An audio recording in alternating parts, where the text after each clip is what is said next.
A 6-year-old boy's screams of terror echoed through the sinister halls of the Obsidian Citadel, as the alien warlord Xander tore him from his mother's arms, intending to steal the child for his twisted genetic experiments. But Xander had no idea that he had just signed the death warrant for his entire species by daring to touch the son of the most dangerous man in the galaxy.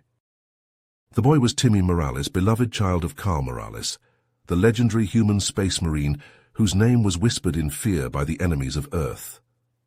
When the vid message from Xander reached Carl on the front lines, showing his son in chains in some dark alien cell, the hardened warrior fell to his knees and wept tears of rage and grief.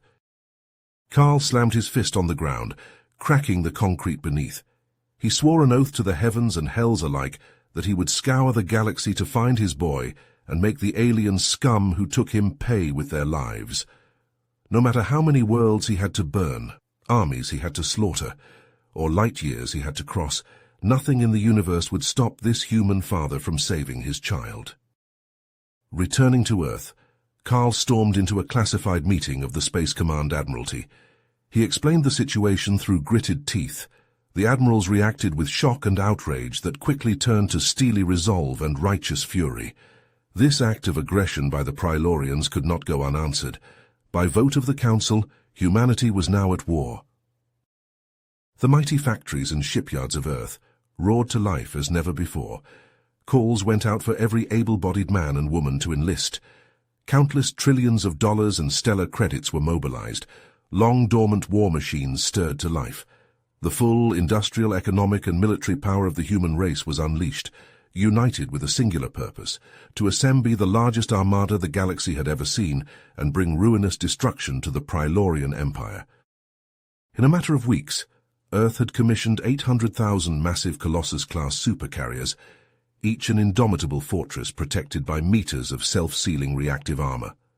Bristling with the latest in human weapons of war, their cavernous hangars were packed with wings of strike craft and elite drop troops. The fearsome ships boasted armaments capable of cracking a planet open to its molten core, city-leveling kinetic kill projectiles, ocean-vaporizing antimatter warheads, and continent-scouring particle beams. Wormhole generators tore open holes in the fabric of space-time, creating a gleaming portal that the human armada transited through. In the van flew Carl Morales aboard his mighty flagship, the Retribution. As he gazed out the viewscreens upon the vast stellar cityscape of the Prilorian homeworld, a predatory smile crossed his scarred face. His son was down there somewhere, and come hell or high water, he would find him. A vid message was broadcast on all frequencies to the surface. Carl's snarling visage filled the viewscreens of the alien leadership. "I am Captain Carl Morales of the Earth Space Marines. Your cowardly whelp of an emperor kidnapped my boy. Return him to me unharmed, and I might just glass a few of your cities and call it even. Refuse, and I will park this fleet in orbit and send your pathetic species back to the primordial ooze that spawned you. You have one cycle to comply." The arrogant despot Xander, still believing his mighty empire unassailable, foolishly dismissed the threat. Who were these lowly humans to make demands of the glorious Prilorian race that had conquered 1,000 worlds over millennia? They would soon learn their place.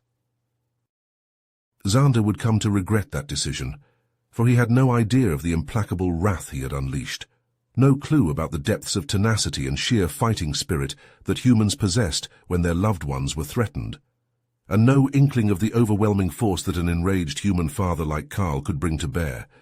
The Prilorian Empire's very existence now hung in the balance. The Retribution punched back into Earth space, the shimmering wormhole winking out behind it. On the bridge, Carl Morales held his son Timmy tight, the boy sobbing into his father's space armor. Around them, the crew erupted into raucous cheers. The Prilorian homeworld was a smoking ruin, and Earth's hero had rescued his kidnapped child. Suddenly, a priority holocom flashed from the Admiralty. The grizzled face of Admiral Grayson materialized. Carl snapped off a salute, eyes sharp. "Sir, it's an honor. I'll put everything I have into grinding the Prilorians to cosmic dust. They'll regret the day they messed with humanity." A wave of dread crashed over Carl. On the console, a vast armada of alien warships emerged from swirling hyperspace vortices. Outnumbering the human defenses 10-1, they belched clouds of plasma torpedoes that instantly vaporized the unprepared human ships and bases in the outer system. A transmission crackled over the comms from the Prilorian flagship. A ghastly visage with mottled grey skin and malevolent orange eyes leered at them. "Humans," it hissed. "I am Zorax, brother of Xander, who you murdered. We will repay your insolence 1,000-fold." "Listen close, primates," Zorax snarled. "My fleet is en route to your pathetic planet. We will reduce your cities to molten slag, topple your governments, and enslave your species. But I am not without mercy. I offer this one chance, total, unconditional surrender. Bow before the Prilorian Empire, and we will make your servitude brief. Resist, and we will scour your world of life. You have 1 hour to comply." Carl pounded his fist on the armrest. "Cocky bastard. Grayson, I'm taking the fleet to hit them near Mars. Buy Earth time to get its defenses going." "Do it, Carl," Grayson nodded. "We'll scatter the home guard to the major cities. Godspeed and good hunting." The Earth fleet coalesced into a spherical battle formation as the Prilorian ships closed in, disgorging waves of strike craft. Zorax's warships unloaded blistering broadsides of exotic radiation beams and antimatter charges into the human battlesphere. Scores of Earth ships exploded, adding their funeral pyres to the void. But the Prilorians had underestimated Admiral Morales. At his signal, a swarm of AI-controlled cyber warfare drones slipped past the alien point defenses, boring into the Prilorian systems and rewriting code. In a cascade, the alien shields winked out across dozens of ships. "All vessels concentrate fire on the unshielded targets," Carl barked. "Launch all ordnance." Human warships spat tungsten railgun slugs and corkscrewing antimatter missiles into the exposed hulls. The flashes of nuclear explosions danced across Prilorian ships as they crumbled and broke apart. Zorax's command ship shuddered under the onslaught, hull breaches gushing atmosphere. His eyes went wide with shock and furious realization. "This isn't over, primates," he seethed as he rushed to an escape shuttle. As the Prilorian fleet reeled, out of position after the devastating human counterattack, sensor alarms pierced the bridge of the Retribution. "Massive landing ships and drop pods launching from behind the moon," an ensign cried out. "They're making planetfall across the globe." Boots slammed onto the rubble-strewn streets of the world's sprawling megacities. Towering Prilorian warriors, gene-forged slabs of muscle and bone encased in shimmering nanoweave armor, stormed out of their landers. Guttural bellows erupted from alien throats as they leveled plasma rifles and disruptor cannons, scything down swaths of panicked civilians and overwhelmed police. Armor-piercing incendiary rounds sprayed from human SWAT teams and National Guard, pinging off the aliens' energy shields. Watching the carnage unfold via satellite feeds, Carl slammed his hand down on the comlink to Earth Defense Command. "This is Admiral Morales to all Earth units. Execute Case Omega. Repel all borders, whatever it takes." Rumbling up from underground motor pools and armories, brigades of human armor poured into the streets. Grinding treads crushed abandoned cars as turrets swiveled and locked onto alien targets. The whoosh of rocket launchers and the chatter of heavy autocannons joined the cacophony of battle. Prilorian trooplanders were shredded by surface-to-air missiles as they banked between skyscrapers, belching oily smoke from the fighting. Burning alien wrecks plummeted into parks and parking lots. But the aliens' numbers seemed endless, and they unleashed devastation unlike any Earth had seen. Neutron bombs flashed an eerie blue, the radiation burst slaying all life for miles, but leaving buildings intact for Prilorian occupation. Seismic disruptor cannons boomed, their low-frequency waves pulverizing foundations and sending gleaming megatowers crashing down in avalanches of steel and concrete. Reports flooded in of Prilorian forces overrunning human defenders in Shanghai, London, Moscow, Tokyo. Grim-faced generals urged Carl to employ nuclear weapons on their own cities to stem the alien tide. Agonizing over the cost in human lives, the Admiral had thus far resisted the call. Then a priority message blinked from Washington, D.C. Colonel Riggs, Carl's friend leading the defense of the capital, had a grave look on his soot-smeared face. "Carl. Damn it, man, I don't know how to say this.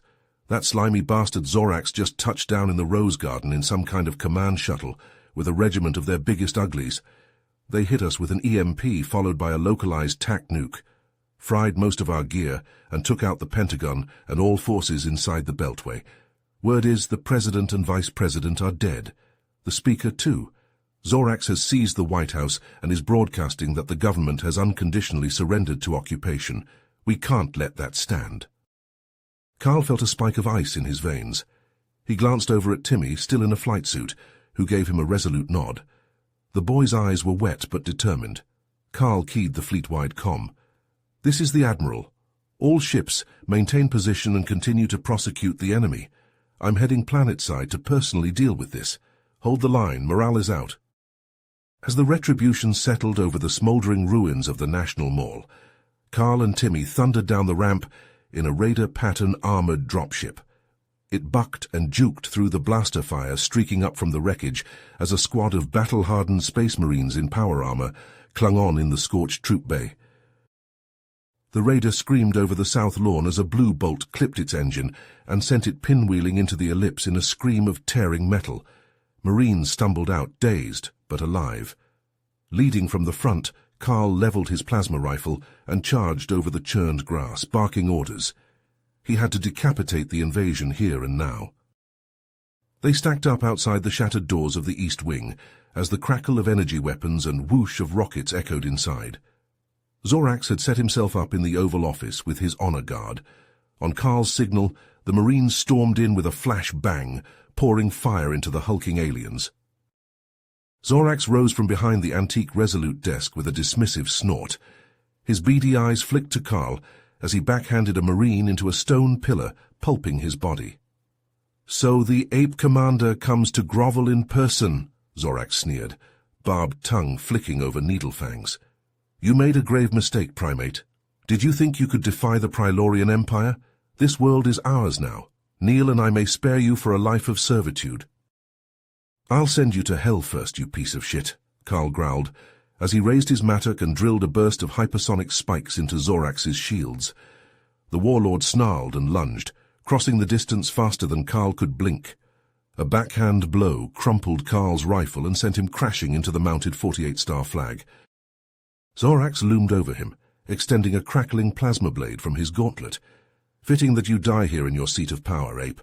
So ends humanity's pathetic resistance." As Zorax raised the blade for the killing blow, a lance of blue-white light flashed from the doorway and clipped his hand, sending the plasma blade spinning across the floor. Zorax whirled with a growl to see Timmy standing there, an M3 Predator leveled in shaking hands. "Get away from him, you bitch!" the boy yelled. Zorax took one step toward Timmy before Carl pile-drived into him, knocking him to the floor.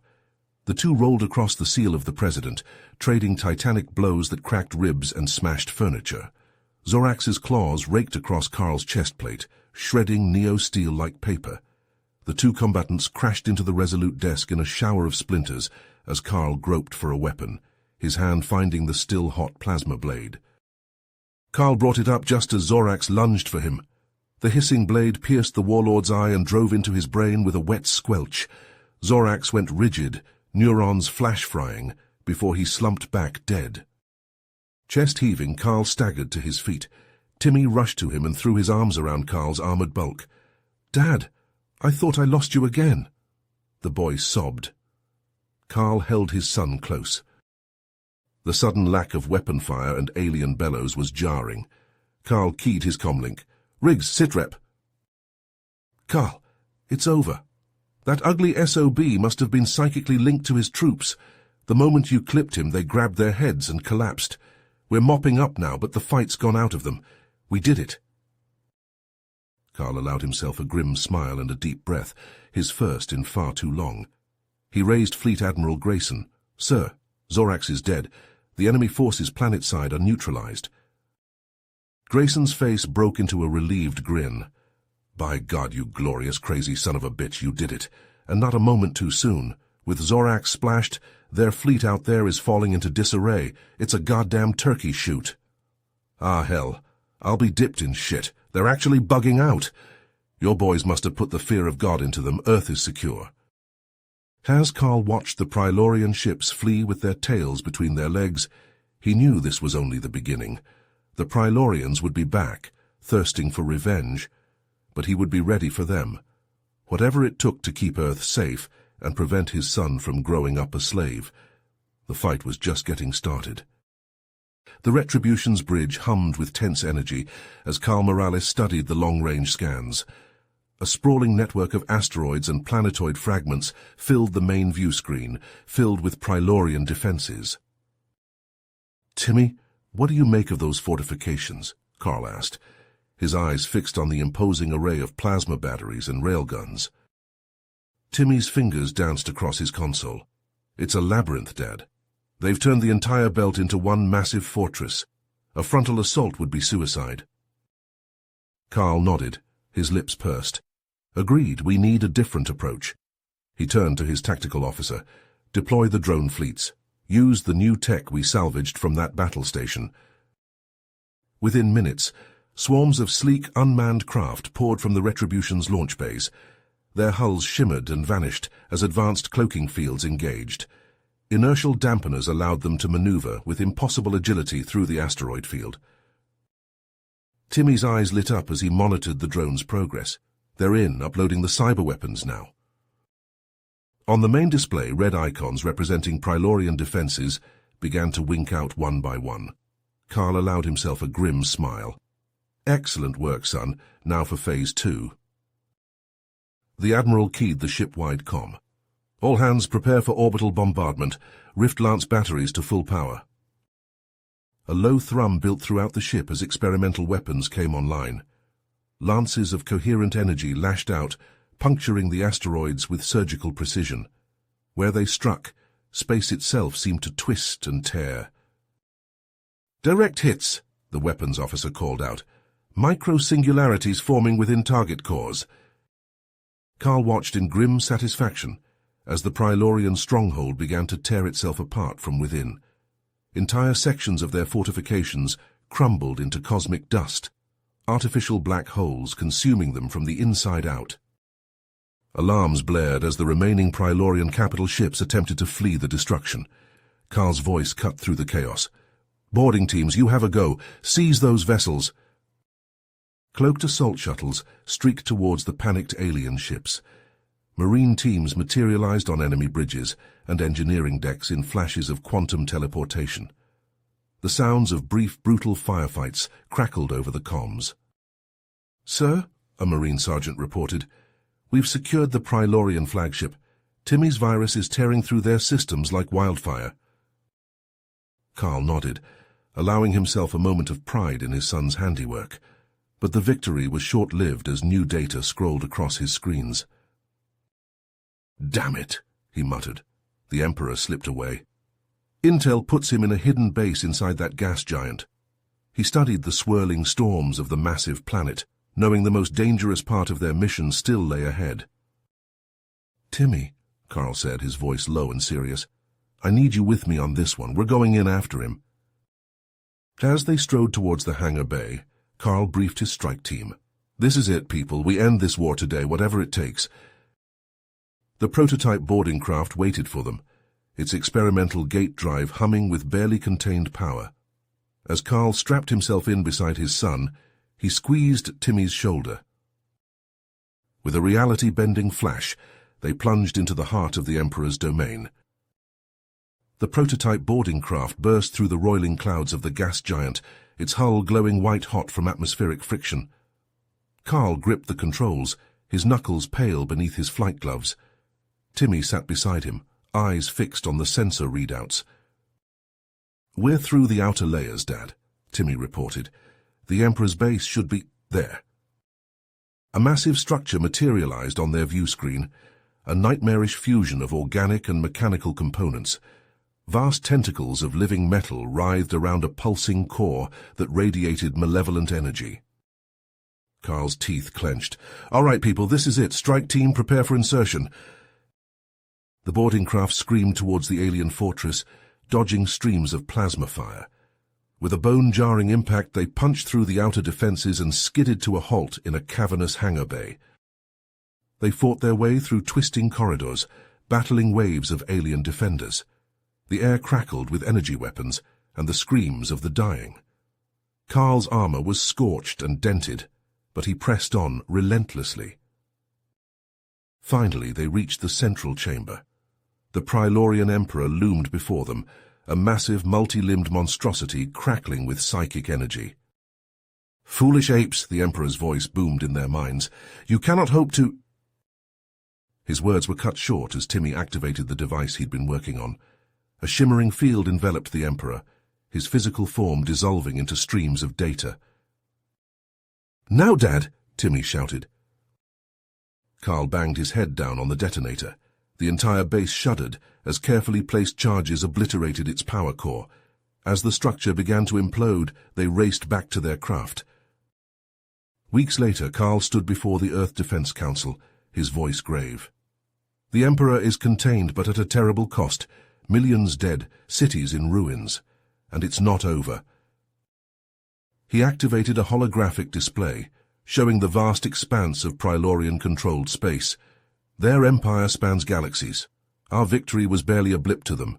They're coming back, and in force." The hologram shifted, displaying schematics for a massive construct. A planetoid-scale singularity impactor. "With your approval, we can begin final construction immediately." Heated debate erupted among the council members. Some recoiled at the weapon's potential for destruction, while others saw it as their only hope. In the end, pragmatism won out. "Very well, Admiral Morales," the council president said. "You have our authorization, but the consequences if this falls into the wrong hands—" "Understood, sir," Carl replied. "We'll take every precaution." As the meeting adjourned, Carl found Timmy waiting outside. The boy's eyes were alight with barely contained excitement. "Did they approve it, Dad?" Carl nodded. "They did, but there's more work to be done. Come on, I'll fill you in on the way to the lab." As they walked, neither noticed the small drone that detached itself from the shadows, transmitting data to a cloaked Prilorian scout ship lurking at the edge of the solar system. In his private lab, Timmy worked feverishly on his secret project. Swarms of nanobots swarmed over chunks of asteroid, breaking them down and reassembling them into more complex forms. Alarms blared throughout the station. Carl burst into the lab, his face grim. "Prilorian scouts have breached the outer defenses. They're hitting the belt hard." Timmy's eyes widened. "But Bifrost isn't ready yet." "We need to buy time," Carl said. "I'm ordering the gas giant destabilization. Can you retask your nanobots to deal with the scout fleet?" As Carl rushed to the command center, Timmy unleashed his creations. Microscopic swarms infiltrated the Prilorian ships, consuming them from within. Outside, the gas giant's storms intensified. Its vast bulk shuddered, then began to collapse in on itself. In a blinding flash, it transformed into a miniature star, then imploded into a yawning singularity. The Prilorian scouts, already reeling from the nanobot assault, were caught in the gravitational maelstrom. Their ship stretched and twisted, reduced to subatomic particles in the blink of an eye. In the aftermath, Carl ordered Bifrost moved to a new location near Mars. He knew the reprieve would be short-lived. The real battle was yet to come. As he gazed out at the stars, Carl's commitment hardened. Humanity would survive despite the toll, and when the Prilorians returned, they would face a species transformed, one willing to harness the very forces of creation and destruction to ensure its survival. The shipyards of Earth hummed with activity, new vessels taking shape in orbit. But Carl's gaze was fixed on the deeper reaches of space, where automated foundries were already seeding nearby systems. "We'll be ready," he whispered. "We have to be." Carl stood at the command center viewport, watching streams of nanites flow across Mars's surface. The red planet shimmered as microscopic machines broke it down atom by atom, feeding the ever-growing bulk of Bifrost. Timmy's voice crackled over the calm. Nanofactory production is at 287% of projected capacity, Dad. We're stripping the inner planets faster than expected. Good work, son. Keep pushing. He turned to the holographic displays showing Earth's orbital shipyards. Swarms of robotic drones swarmed over skeletal dreadnought frames, welding and assembling at inhuman speeds. Manufacturing Chief, how many hulls are we up to? A tired-looking woman appeared on screen. Just past the 20 million mark, sir. Cloaking devices and QE comms are being installed as fast as we can produce them. Not fast enough, Carl muttered. Double shifts across all yards. We need those ships ready yesterday. As Carl issued orders, alerts flashed across his screens. Long-range sensors had picked up Prilorian stealth probes probing the system's edge. Initiate Ort cloud defenses, Carl commanded. Let's give those bastards a surprise. Deep in the system's outer reaches, clouds of microscopic mines activated. Hunter-killer drones powered up, their engines cold and silent. As Prilorian scout ships slipped past Pluto's orbit, Earth's hidden guardians struck. The first Prilorian vessel simply vanished, consumed by a swarm of voracious nanobots. The second managed to transmit a fragmented distress call before a stealth drone tore through its hull with a particle beam.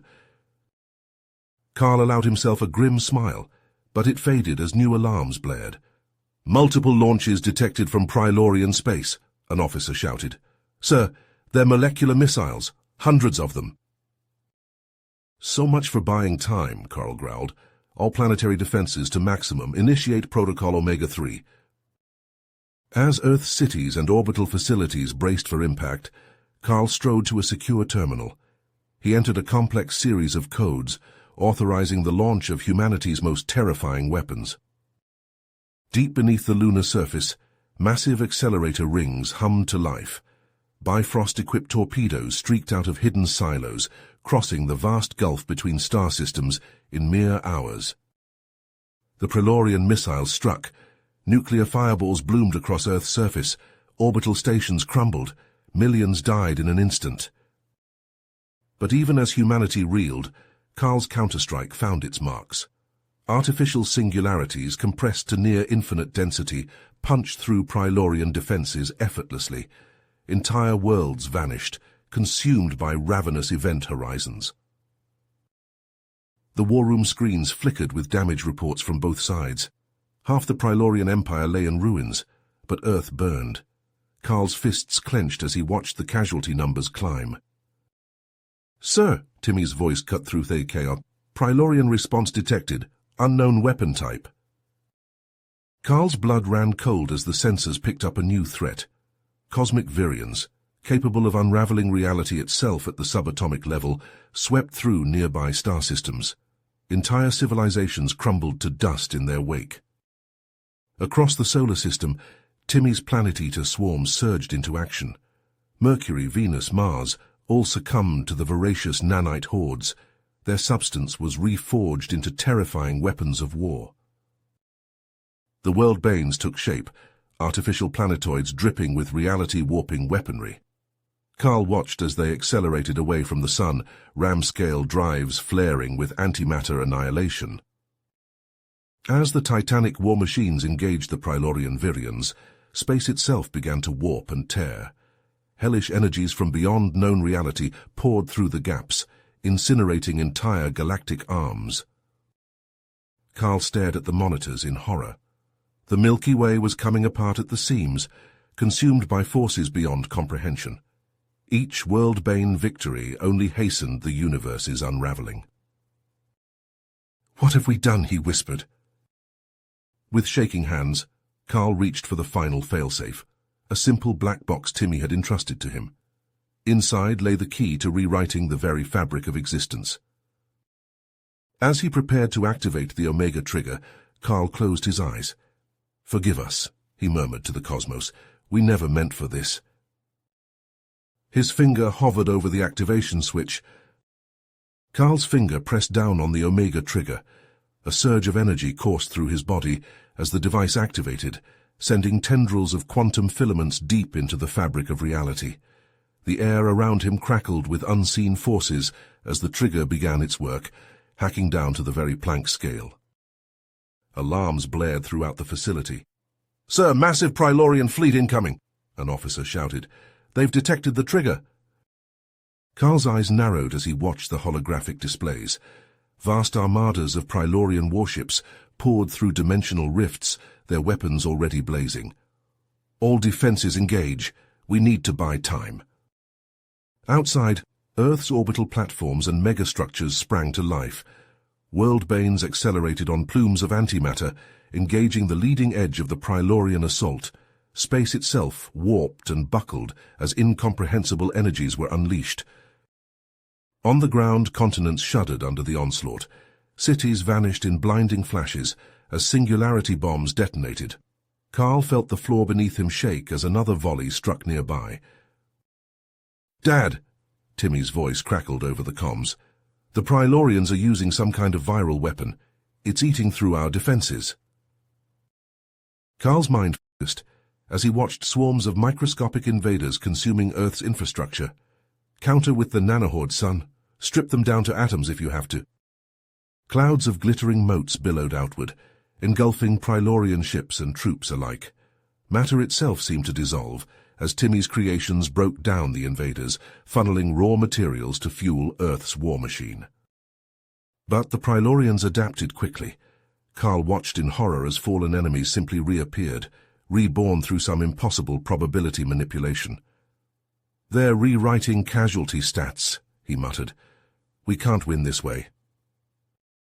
He keyed in the final authorization codes, initiating a sequence of tachyon detonations in nuclear stockpiles worldwide.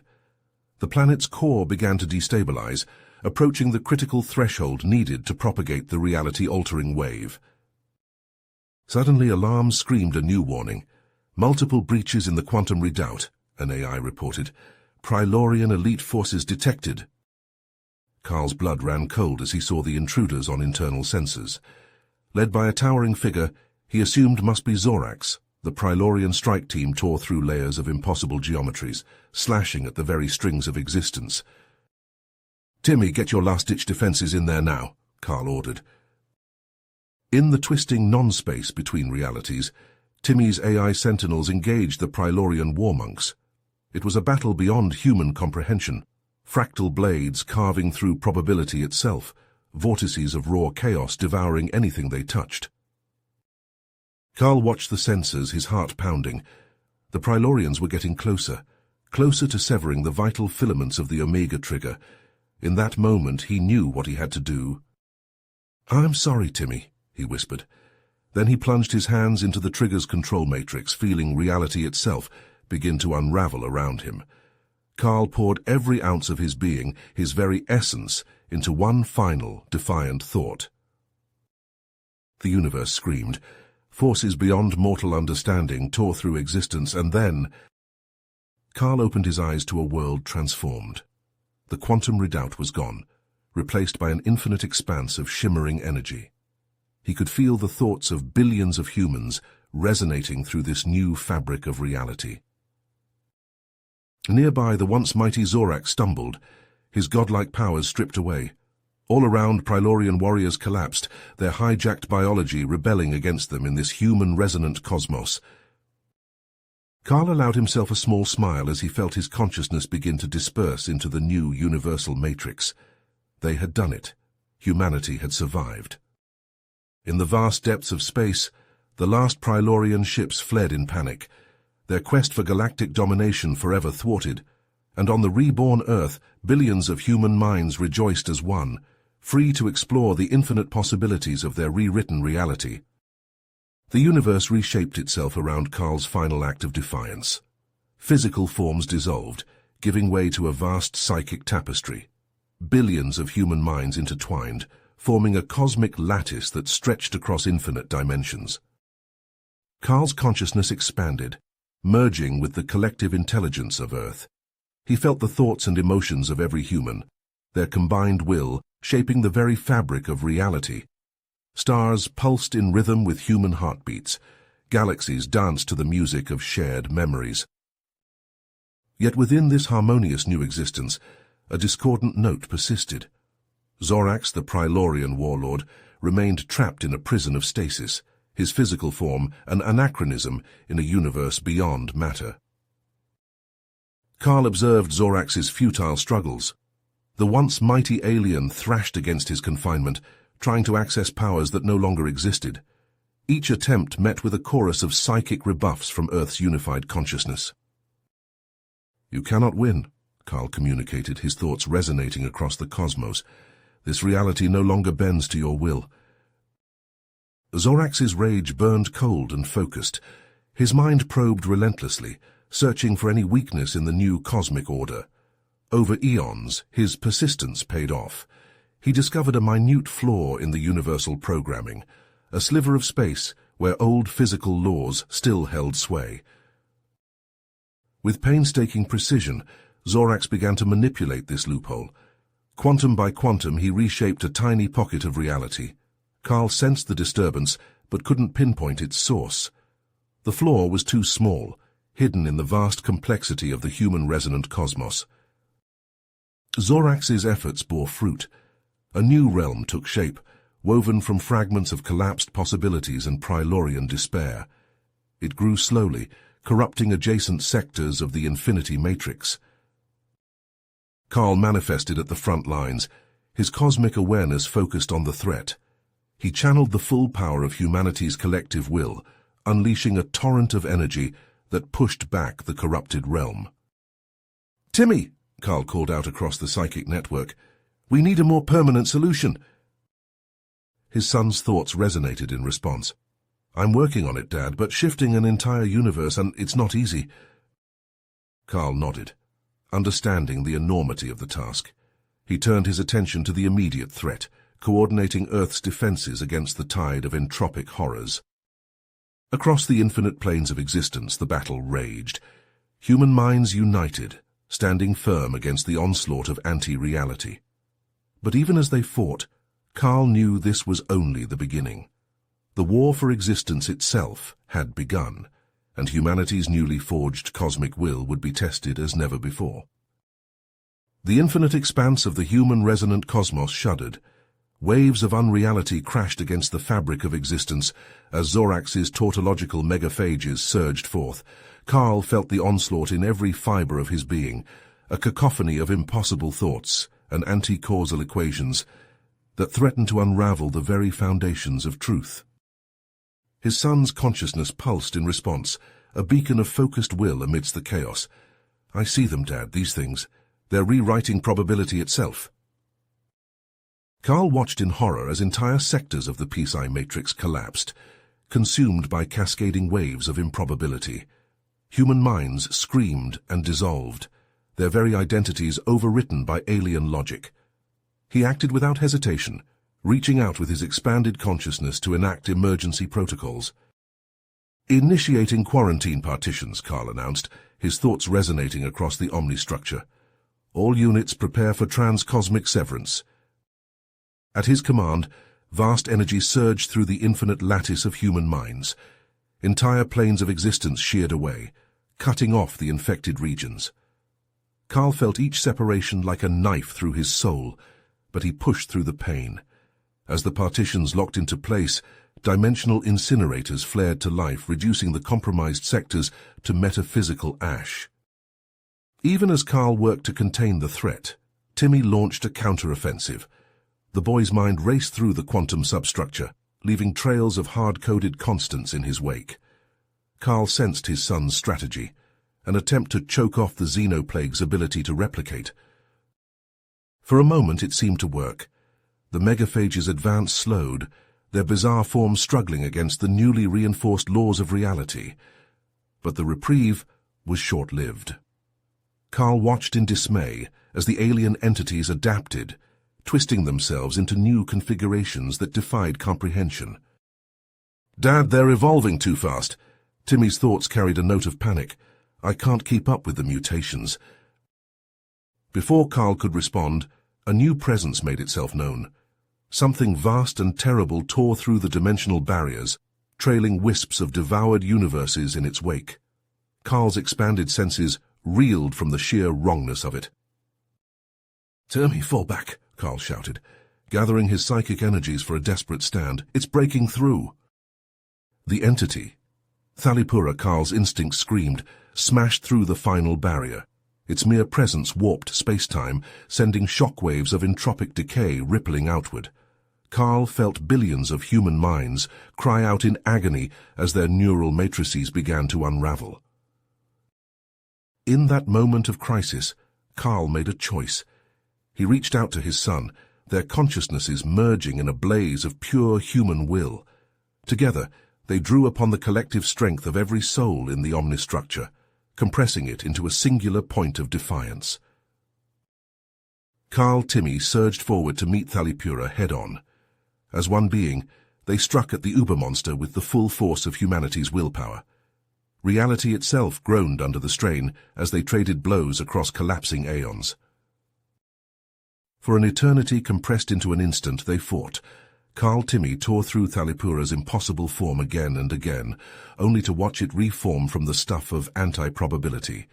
With each exchange, they felt their own unified consciousness fraying at the edges, Thalipura's presence eroding the very symbols that defined their existence.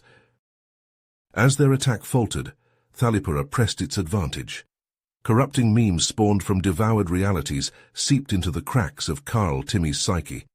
Human individuality began to dissolve, lost in a maelstrom of paradoxical truths. With their last reserves of coherent thought, Karl Dark Timmy made their final play. They reached deep into the quantum foam, grasping the threads of reality itself. In one cataclysmic moment, they triggered the ultimate failsafe, a simultaneous discharge of infinite axis singularity lances and trans-universal oblivion fields. The cosmos screamed. Every constant, every law that defined existence shattered. Karl Timmy felt themselves come apart, their unified consciousness scattered to the winds of uncreation. As the last echoes of the old reality faded, they gathered the fragmented sparks of humanity's collective soul. In the formless void that remained, Karl Timmy cradled the nascent potential of a new universe.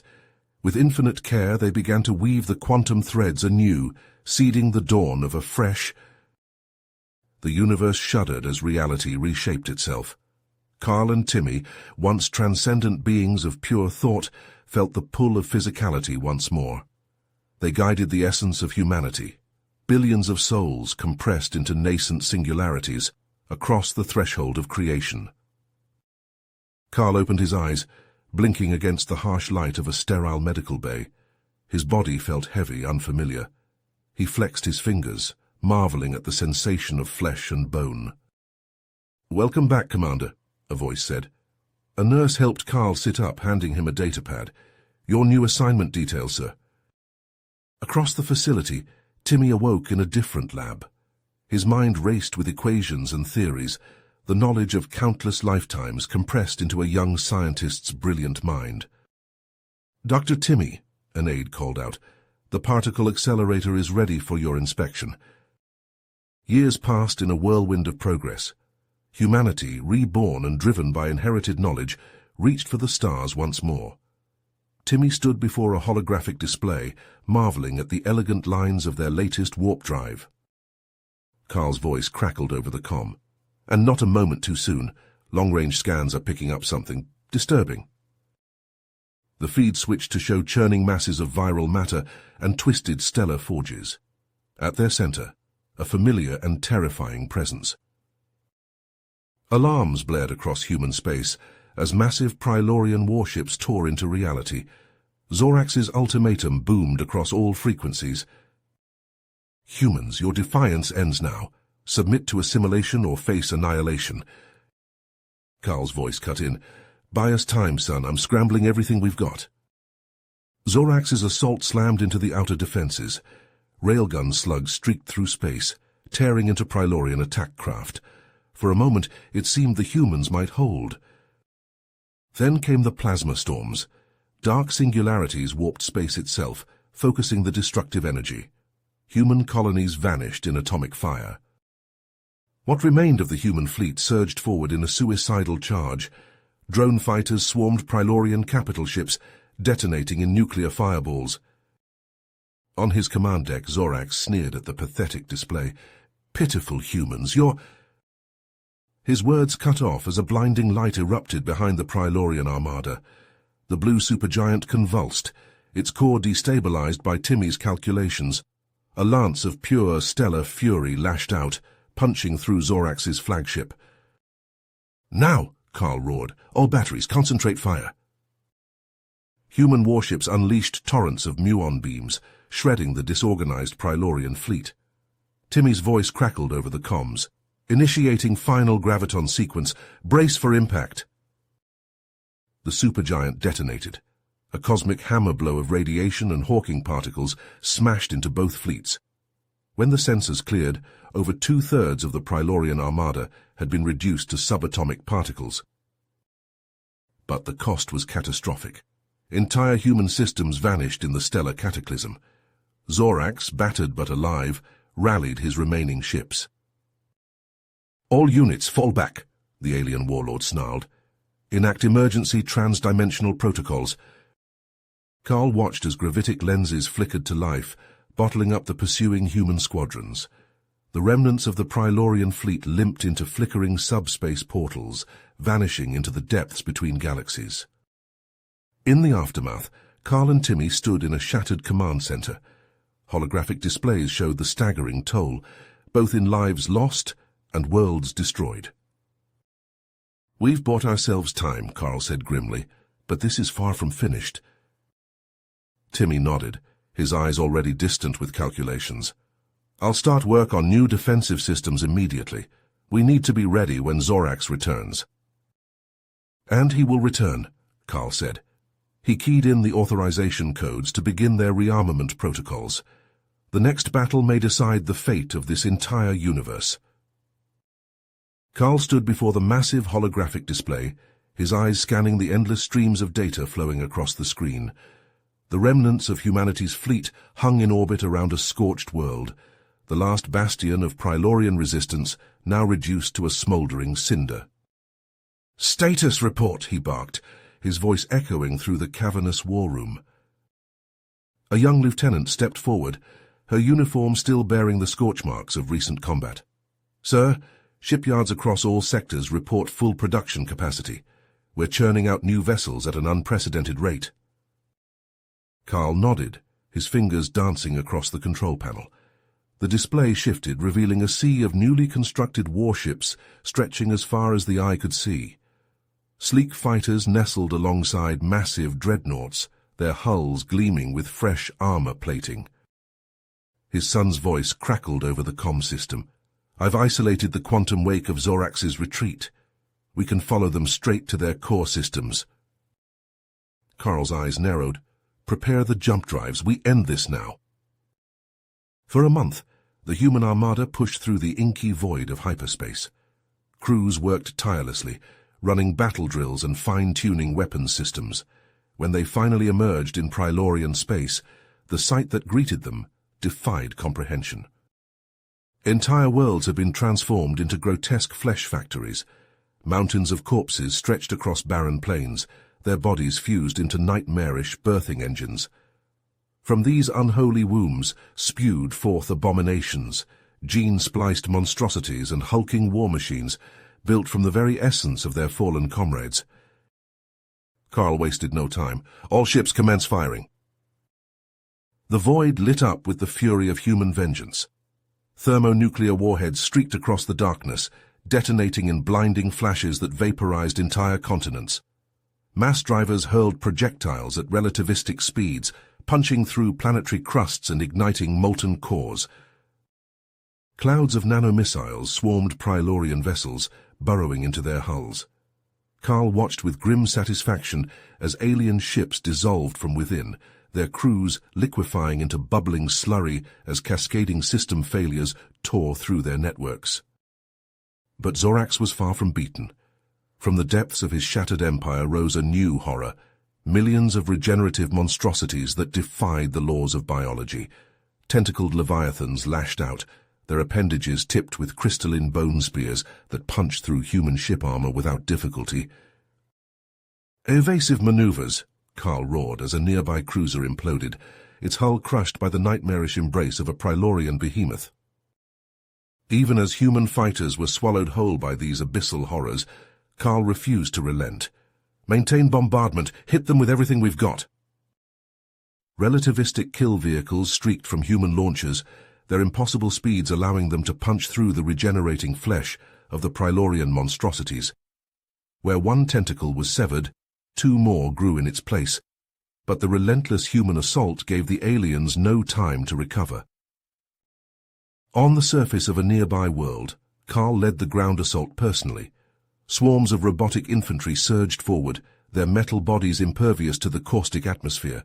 Battle cyborgs in hulking exosuits strode through the carnage, plasma cannons reducing Prilorian hatcheries to ash. At Carl's side, Timmy coordinated the attack through his neural uplink. "Dad, I'm detecting a massive energy signature. It's got to be their primary cloning facility." Carl nodded, his armor's sensors confirming the reading. "Time to test out your new toys, son." Timmy grinned, activating a series of sleek obsidian devices. The air shimmered as microscopic singularities bloomed to life, their voracious gravitational pull tearing apart Prilorian warforms at the atomic level. For weeks the battle raged across dozens of star systems. Human factories worked ceaselessly, churning out fresh waves of ships and troops to replace those lost in the meat grinder of galactic war. Slowly but surely, the tide began to turn. In a final risky move, Carl executed his masterstroke. A captured neutron star pulsed with barely contained energy, its electromagnetic field twisted and focused by human technology. At Carl's command, a lance of pure gamma radiation erupted forth, slicing through the void to pierce the heart of the Prilorian throne world. The blast incinerated Zorax's precious cloning vats and severed the synaptic network that bound his armies together. As the alien capital reeled from the assault, Timmy unleashed his final weapon, a cascading kill code that spread like wildfire through Prilorian systems. Across the sector, alien ships went dark. Hatcheries fell silent, their unholy creations collapsing into inert biomass. The heart of Zorax's empire, forged through eons of conquest and cruelty, was reduced to a lifeless husk in a matter of minutes. In the aftermath, Carl surveyed the conquered worlds from the bridge of his command ship. Timmy's voice came over the comm, tinged with exhaustion, but filled with pride. "The quantum fabricators are online, Dad. We can start building Dyson habitats immediately." Carl nodded, allowing himself a moment of satisfaction. For the first time since the war began, humanity had a true foothold in the stars. But even as he watched his fleets consolidate their positions, a nagging doubt gnawed at the back of his mind. Long-range sensors flashed urgent warnings, detecting massive gravitational anomalies beyond the galactic rim. Something was stirring in the intergalactic void, a force driven by Zorax's unyielding hatred, gathering strength for one final cataclysmic assault. Carl's eyes hardened as he turned to face the gathering storm. "Timmy, start drawing up plans for the next generation of defensive systems. We've won the battle, but the war is not nearly finished." Carl's boots clanged against the twisted metal as he sprinted through the nightmare foundry. Streams of exotic matter flowed overhead, illuminating the cavernous space with an otherworldly glow. The air crackled with energy, each breath searing his lungs. "Logic viruses deployed, Dad. Spawning vats are destabilizing, but Zorax's core defenses are adapting faster than predicted." Her guttural roar echoed through the chamber. Carl spun, raising his pulse rifle as a towering monstrosity lumbered into view. Its flesh writhed, constantly reshaping itself into new and horrific forms. "Engaging hostiles," Carl growled, opening fire. The hyperdense rounds tore chunks from the creature, but the wounds sealed instantly. Carl dove and rolled as a tentacle lashed out, narrowly missing his head. He primed a singularity grenade and hurled it at the beast's center mass. Space itself warped as the miniature black hole devoured the abomination from the inside out. Carl didn't wait to see it finish. He was already sprinting towards the pulsing core of Zorax's intelligence network. Around him, human marines engaged in brutal close-quarters combat. Their augmented bodies moved with inhuman speed, nanoblade gauntlets slicing through Prylorian defenders. Cyborg shock troopers unleashed salvos from shoulder-mounted railguns, shredding swarms of scuttling gene horrors.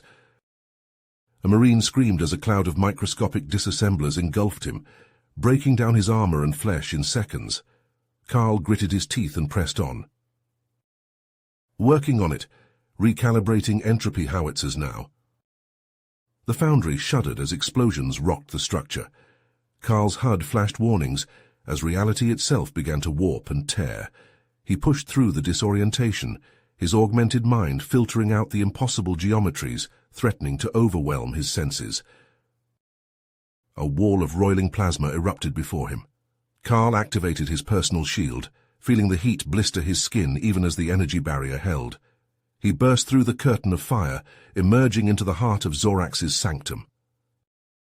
The alien warlord's true form towered before him, a writhing mass of tentacles and eyes pulsing with malevolent intelligence. Carl raised his weapon, but froze as waves of psychic energy assaulted his mind. "Insignificant human," Zorax's voice boomed inside his skull. "Your species is nothing but fuel for my ascension." Carl staggered, fighting against the crushing weight of alien thoughts. His finger tightened on the trigger, but his arm refused to obey. "Now, Dad," Timmy's voice cut through the mental fog. Carl's armor hummed as the entropy howitzers activated. A torrent of raw human emotion, pain, rage, defiance, surged through him and into Zorax's mind. The alien's psychic grip faltered as it reeled from the assault. "For Earth!" Carl roared, unleashing a barrage of antimatter-tipped rounds into Zorax's writhing form. The alien shrieked, a sound that threatened to shatter reality itself. Carl stood his ground, pouring fire into the abomination, even as the foundry began to implode around them. Carl turned and sprinted for the shimmering portal, Zorax's howls of rage echoing behind him. He dove through just as the fabric of space-time collapsed, sealing the nightmare realm away. He tumbled onto the deck of a human warship, alarms blaring all around. Through the viewscreen, Carl watched as Zorax's armada reeled from the destruction of their spawning facilities. Human vessels surged forward, Timmy's newly forged fleets joining the fray. Streams of antimatter lanced out, tearing through the disorganized Prylorian forces. Carl allowed himself a grim smile. The tide had turned, but the war was far from finished. As long as Zorax lived, humanity would never truly be safe. "Timmy," he said, his voice heavy with the weight of command, "start working on our next move. We end this here and now." Carl's eyes widened as the tactical display erupted with cascading alerts. Massive black domes materialized across human space, their appearance heralding a new phase of Zorax's assault. "Timmy, what am I looking at?" Carl demanded, his fingers dancing across holographic controls. "Singularity spawners, Dad," Timmy's voice crackled through the comm. "They're tearing holes in reality itself." Before Carl could respond, New Avalon shuddered. He watched in horror as the planet's outer moons twisted and warped, drawn into swirling vortices of impossible geometry. The screams of millions cut off abruptly as entire populations vanished into the maelstrom. "All ships, open fire," Carl roared. "Target those rifts with everything we've got." Human vessels surged forward, their weapons' batteries glowing hot. Anti-proton streams lanced out, striking the warped zones with pinpoint accuracy. Artificial singularity missiles followed, their detonations sending ripples through the fabric of space-time. Carl gritted his teeth as the tactical display updated. One by one, the macro-scale distortions winked out of existence, but their victory was short-lived. Fresh rifts bloomed across New Avalon's surface, reality buckling under the strain. Carl watched in disbelief as Prylorian dreadnoughts poured through the tiers, their hulls shifting and reforming in defiance of natural law. "Sir, we've lost contact with Sectors 7 through 13, a lieutenant reported, her voice tight with barely contained panic. "The Prylorians they're eating the planet." Moments later, Carl found himself at the head of a column of robotic infantry. the whine of their servos nearly drowned out by the cacophony of battle. Ahead, a city block twisted in on itself, its structures flowing like liquid into impossible shapes. "Push forward!" Carl shouted, leading the charge into the warped urban landscape. His powered armor compensated for the shifting gravity, but nothing could prepare him for the sight of Prylorian shock troops emerging from thin air. The aliens moved with liquid grace, their forms constantly reshaping. Carl's plasma rifle spat superheated death, but for every enemy he felled, 2 more took its place. A cybernetic marine to Carl's left screamed as he was pulled into a rift, his body stretching and distorting before vanishing entirely. Carl forced himself to focus, directing his troops to establish a perimeter around a particularly large tear in reality. "Timmy, we need air support," Carl barked into his comm. "On it, Dad. Orbital strike incoming." The sky lit up as human warships rained destruction from above. Antimatter bombs detonated in carefully calculated sequences, their energy interacting with Timmy's reality remapping algorithms to restore normal space-time. Carl allowed himself a moment of hope as the rifts began to close, but that hope turned to ash as a new threat emerged, an artificial naked singularity forming at New Avalon's core. "Timmy!" Carl shouted, his voice raw with desperation. "I see it," his son replied, his tone eerily calm. "Deploying countermeasures now." A blinding flash erupted from the planet's heart. Carl's visor darkened automatically as waves of hawking radiation washed over the battlefield. When his vision cleared, the Prylorian forces were gone, reduced to their component particles by the unimaginable energies unleashed. Carl stood amidst the ruins of what was once a thriving metropolis, his armor scorched and dented. The comm crackled to life with Timmy's voice. "Dad, I've located Zorax's flagship. We can end this."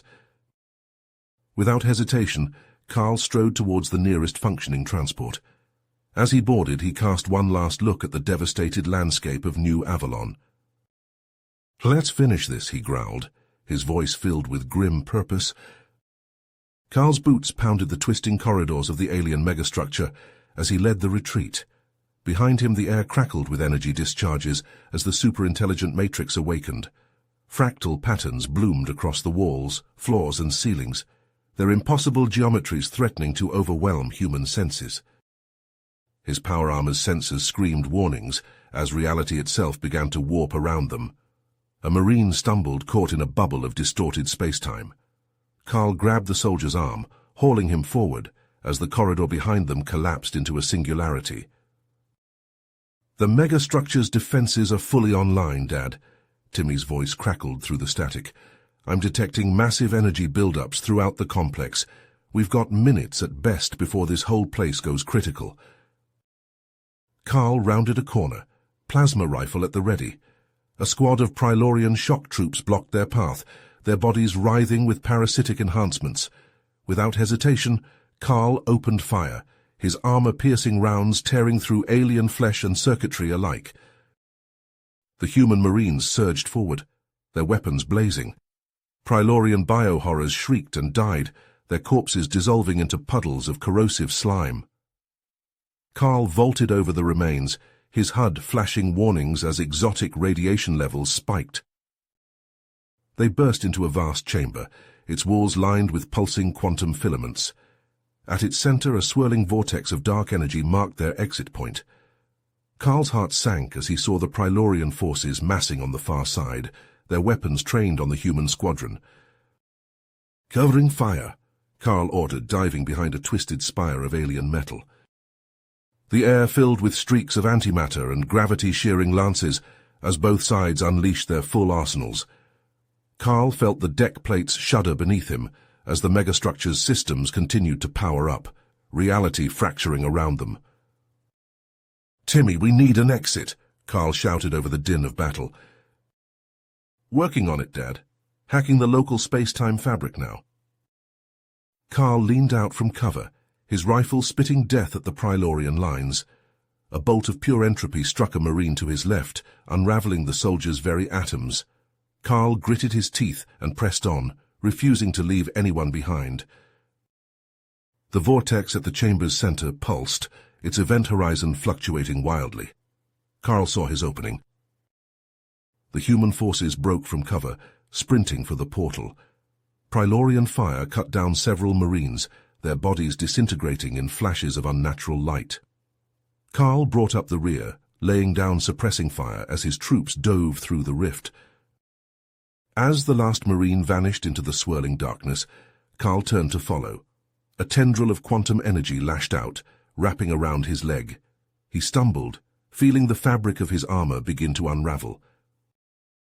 With a roar of defiance, Carl activated his suit's emergency protocols.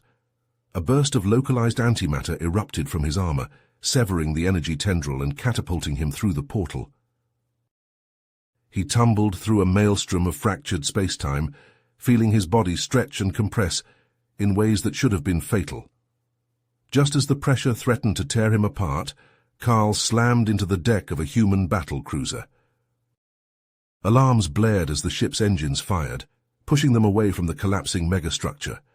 Through the view screen, Carl watched as the entire region of space twisted in on itself, reality buckling under the strain of the awakened cosmic intelligence. "All ships maximum thrust," Carl ordered, pulling himself to his feet. "Get us out of here." The human fleet accelerated, punching through the roiling singularity storms that marked the edge of the black cluster. Behind them, the Prylorian forces scattered, their ships consumed by the growing maelstrom of cosmic power. As they cleared the danger zone, Carl allowed himself a moment to breathe. The threat had been contained for now, but at what cost? And what new horrors had they unleashed upon the galaxy? "Timmy," Carl said, his voice heavy with exhaustion, "start analyzing all the data we collected. We need to know what we're dealing with." "Already on it, Dad," Timmy replied. "But I've got to warn you, and this is just the beginning." Carl nodded grimly, his eyes fixed on the swirling chaos they'd left behind. Whatever cosmic forces they'd awakened, humanity would face them head-on. The war for survival. Carl's voice boomed through the command deck of the GSV Vanguard. "All units, fall back. We're getting the hell out of here." The megastructure's internal space warped and twisted, reality itself buckling under the awakening intelligence. Carl gripped the tactical console as the ship shuddered violently. Carl's eyes narrowed. "Marine teams suppressing fire. Weapons ready, the antimatter meteor cannons." The Vanguard's hull vibrated as the massive cannons discharged. Streams of antimatter meteors tore through the fabric of space, carving a path through the closing spatial fractals. "Exit vector established," the navigation officer reported. "But, sir, the gravimetric stresses—" His words were cut short as the ship lurched. Alarms blared as exotic radiation flooded the sensors. Carl watched in horror as troop transports disintegrated under the immense tidal forces. Armored Marines tumbled into the void, their forms distorting as they were pulled into fractal rifts. "Deploy the MD mines," Carl ordered. "Now!" The experimental weapons detonated in a cascading wave of anti-geometry. Space itself tore open, revealing a stable wormhole corridor. "All ships, punch it," Carl commanded. The surviving vessels surged forward, narrowly escaping the grasping tendrils of the alien superintelligence. As they emerged from the wormhole, Carl's heart sank. The tactical display showed hundreds of life signs still trapped within the megastructure. "Timmy," Carl whispered, realizing his son's shuttle hadn't made it out. He turned to his weapons officer. "Target the outer shell with temporal displacement lances and singularity warheads. We're going back in." The human fleet unleashed its full arsenal against the megastructure, but to no avail. The ancient consciousness simply warped the attacks into useless configurations of space-time. Carl watched as Prylorian ships made desperate attempts to breach the megastructure's defenses. Virgo hulks strained against the fabric of reality, while Lancer bombers dove into subspace fractures, their anti-plank munitions flaring briefly before vanishing. Inside the hellscape of the alien mind, Timmy worked feverishly. His fingers flew across a makeshift console, injecting a data worm virus into the superintelligence's lower functions. A massive surge of energy rippled through the quantum substructure. Timmy grinned as his virus piggybacked deeper into the alien consciousness. His triumph was short-lived. The air around him shimmered as weaponized fractal geometries materialized. Timmy dove for cover, his mind racing to formulate a defense against the incomprehensible assault. "Adaptive shielding," he shouted to his remaining team members. "Reconfigure your personal fields to mimic the superintelligence's neural patterns." As the lethal fractals closed in, Timmy prayed his human intuition would be enough to keep them alive, long enough to establish communication with the awakening alien mind. Carl's voice rang out across the command deck of the GSV Vanguard, his words cutting through the chaos of alarms and frantic chatter. "All ships, initiate emergency withdrawal. Fall back and regroup at coordinates Delta 9. The fleet's engines flared to life, pushing them away from the awakening horror of the alien megastructure. Carl's eyes remained fixed on the tactical display, watching as Timmy and the science team fought for their lives within the depths of the cosmic abomination. Inside the megastructure, Timmy's fingers danced across holographic interfaces, his virus worming its way into the Megamind's lower neural matrices. Sweat beaded on his forehead as he raced against time, feeling the alien intelligence adapting to his intrusion with terrifying speed. "It's learning," Timmy muttered, his eyes darting between screens filled with cascading data. "Faster than I thought possible." A scream tore through the air, as a Marine to Timmy's left vanished in a flash of impossible light. Fractal drones, their forms twisting in ways that hurt to look at, swarmed through the chamber. Beams of concentrated geometry lashed out, carving through armor and flesh alike. Corporal Hendricks nodded grimly, signaling to his platoon, "Anti-phase grenades now!" The air rippled as the grenades detonated, warping the drones out of reality. Timmy seized the opportunity, plunging deeper into the Megamind systems. He found the self-repair subroutines and, with a few precise commands, severed them. "Sir," a tactical officer called out, "Prilorian ships are still attempting to penetrate the structure." Carl's teeth gritted. "Target those vessels. I want pinpoint singularity strikes. Nothing gets through." Space itself seemed to tear as the human fleet unleashed its fury. Prilorian ships crumpled and vanished into artificial black holes, leaving behind only rapidly dissipating Hawking radiation. The destruction opened rifts in the megastructure's hull. Carl saw his chance. "Major Sokolov, you're clear to deploy. Get our people out of there." Armored figures rocketed through the breaches, propelled by jetpacks designed for zero-G combat. Major Elena Sokolov led the charge, her voice crackling over the comm. "Rangers, weapons hot. Disassemble anything that moves." Sokolov's troops tore through Prilorian cyborgs with practiced efficiency. Molecular disassembler sprays reduced organic matter to its component atoms, while antimatter blades sliced through reinforced alloys seamlessly. Timmy and his team found themselves trapped behind rapidly collapsing quantum bulwarks as the Megamind began purging corrupted sections. The walls themselves seemed to ripple and flow, ejecting entire chambers into the void of space. "We're cut off," one of Timmy's scientists shouted, panic evident in his voice. Major Sokolov's voice cut through their comms. "Hold position, we're coming to you." The Rangers rounded a corner, X-ray laser batteries unleashing hellish firepower. Timmy worked frantically, transferring his team's digitized engrams into hardened containers as the bulwarks crumbled around them. As Timmy worked, his eyes widened in shock. Hidden within the depths of the Megamind's code, he found something ancient and terrifying, the fractured remnants of a precursor intelligence, yearning to be whole again. "Oh God," Timmy whispered, realizing what his virus had done. "What have I awakened?" The Megamind's growth accelerated exponentially, reality itself bending to its will. Timmy knew they had minutes, perhaps less, before it achieved total universal dominance. "Everyone out," Timmy shouted, grabbing the matrix shunt he'd cobbled together from precursor fragments. "Now!" As they raced for the extraction point, Prilorian ships launched a final desperate assault. Antimatter warheads detonated, tearing huge sections of the megastructure apart. Timmy felt the deck disappear beneath his feet as hard vacuum rushed in. The last human transport rocketed towards them, its bay doors open wide. With a final burst from his suit's thrusters, Timmy hurled himself into the ship, clutching the precious shunt to his chest. Carl didn't hesitate. "All ships, prepare for blind warp exit. May God have mercy on our souls." The fleet vanished in a flash of Cherenkov radiation, as space itself began to warp and twist behind them. The GSV Vanguard shuddered as it dropped out of warp, materializing in a remote star cluster, far from known space. Carl Morales steadied himself against the command console, his eyes scanning the tactical displays. "Status report," he barked. "Fleet integrity at 68%, Admiral," his XO replied. 14 ships lost in transit. The rest are reporting varying degrees of damage. As the crew scrambled to carry out his orders, Carl's gaze fell on the hunched figure of his son.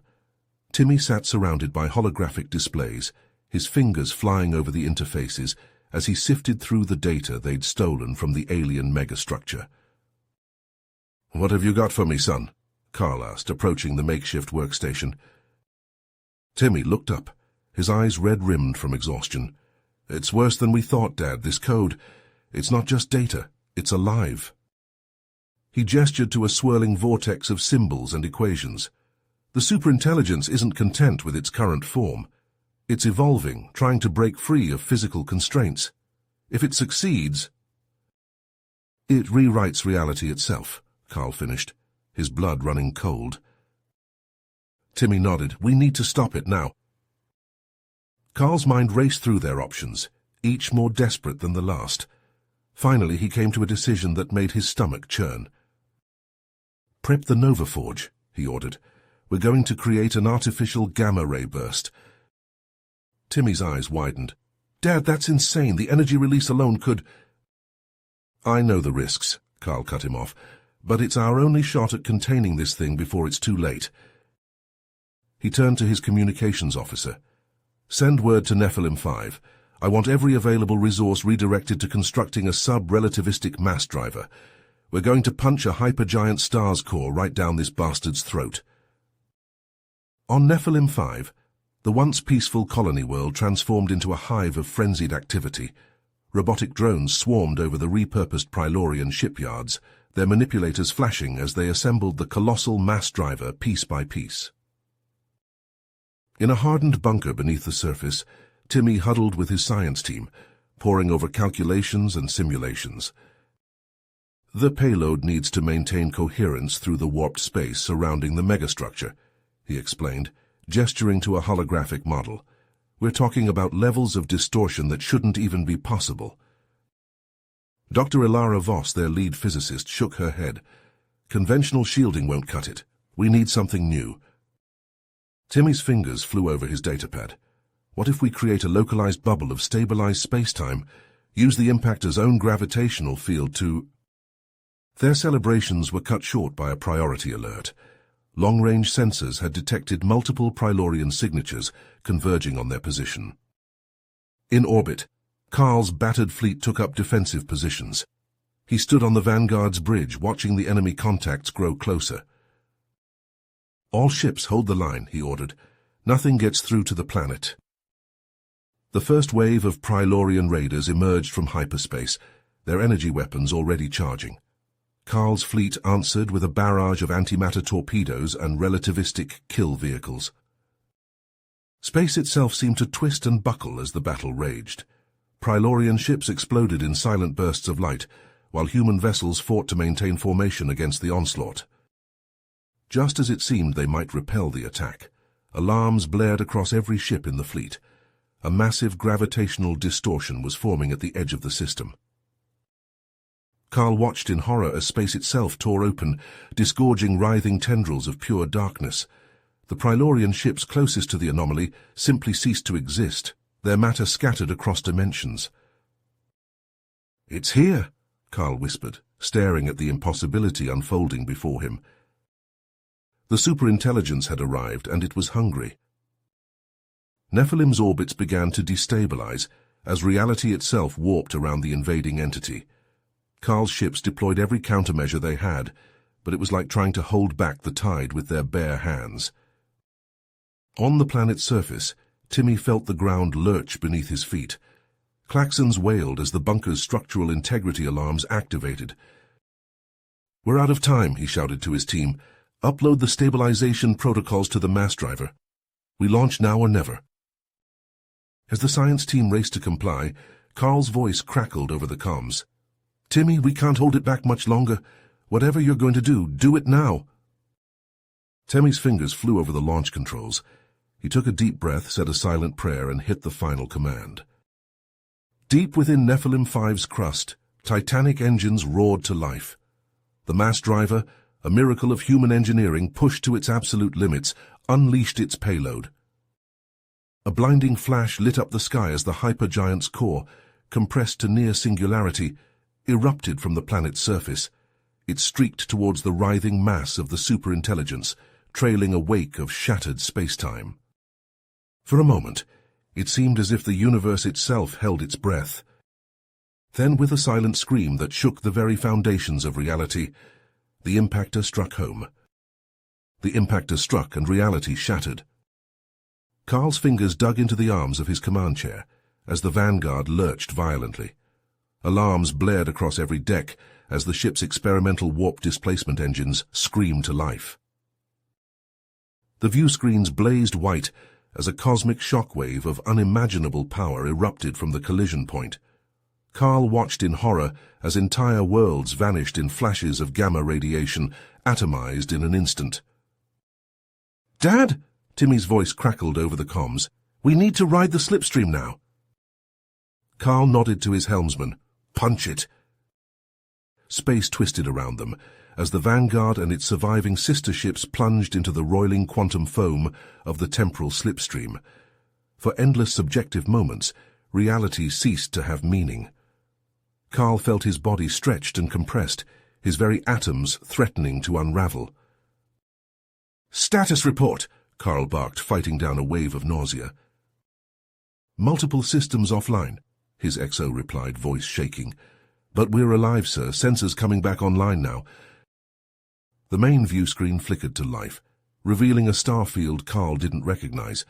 They'd been flung light years from their previous position.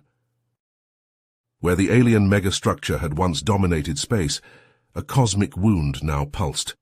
The superintelligence's vast computational matrices were collapsing, folding in on themselves like a dying star. Carl's tactical officer spoke up.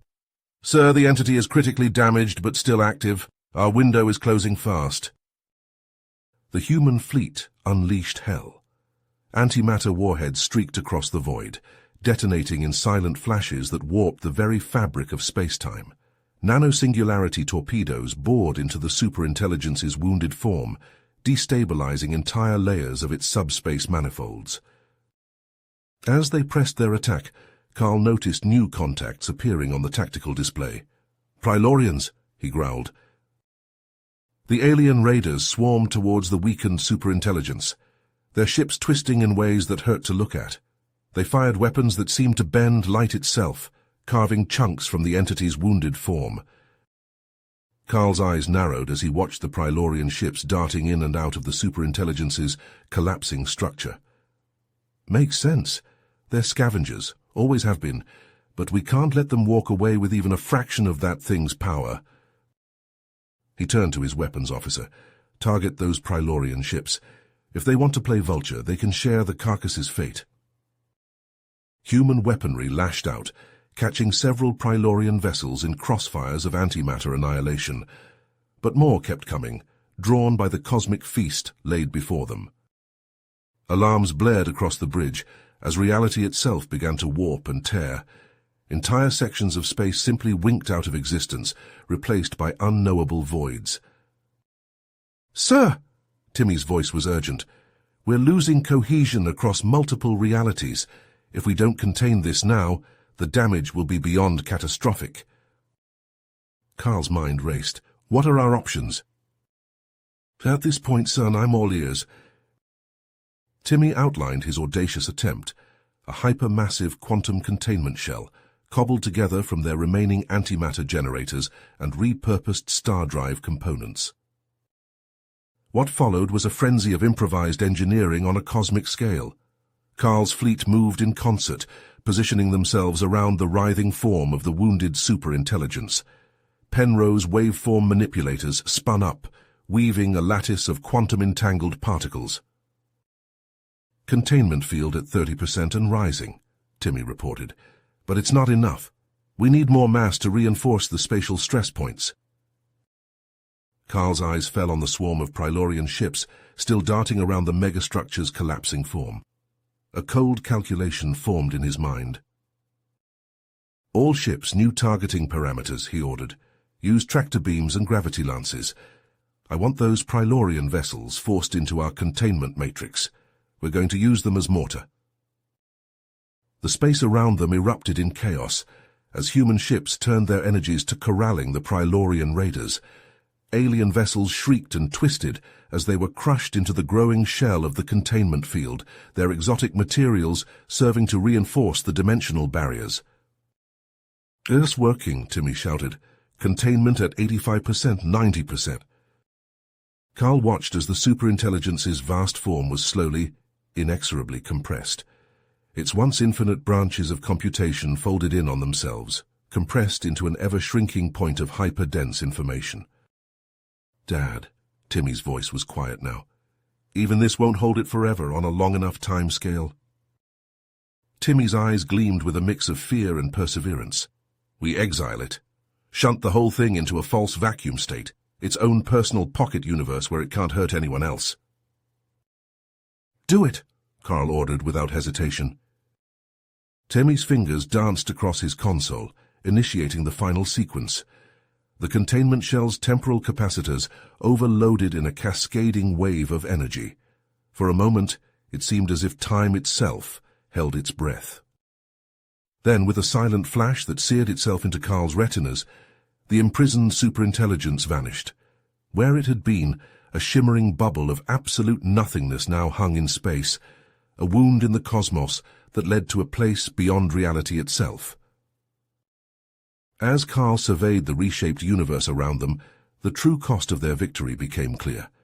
The few surviving displays showed a cosmos largely emptied of human presence. Entire galaxies had been snuffed out in the cosmic conflagration. "Status report," Carl said, his voice hoarse. "Sir," his XO replied, "we've got confirmation from the other surviving ships. We're reading less than a dozen human vessels total. Of the colonies, sir, we're not detecting any intact human worlds within range." Carl closed his eyes, the weight of billions of lost lives settling onto his shoulders. When he opened them again, his gaze was steel. "Plot a course to the nearest habitable system," he ordered. "We regroup, we rebuild, and we prepare." "Prepare, sir?" someone asked. Carl's eyes never left the shimmering bubble that now contained their greatest threat and their greatest failure.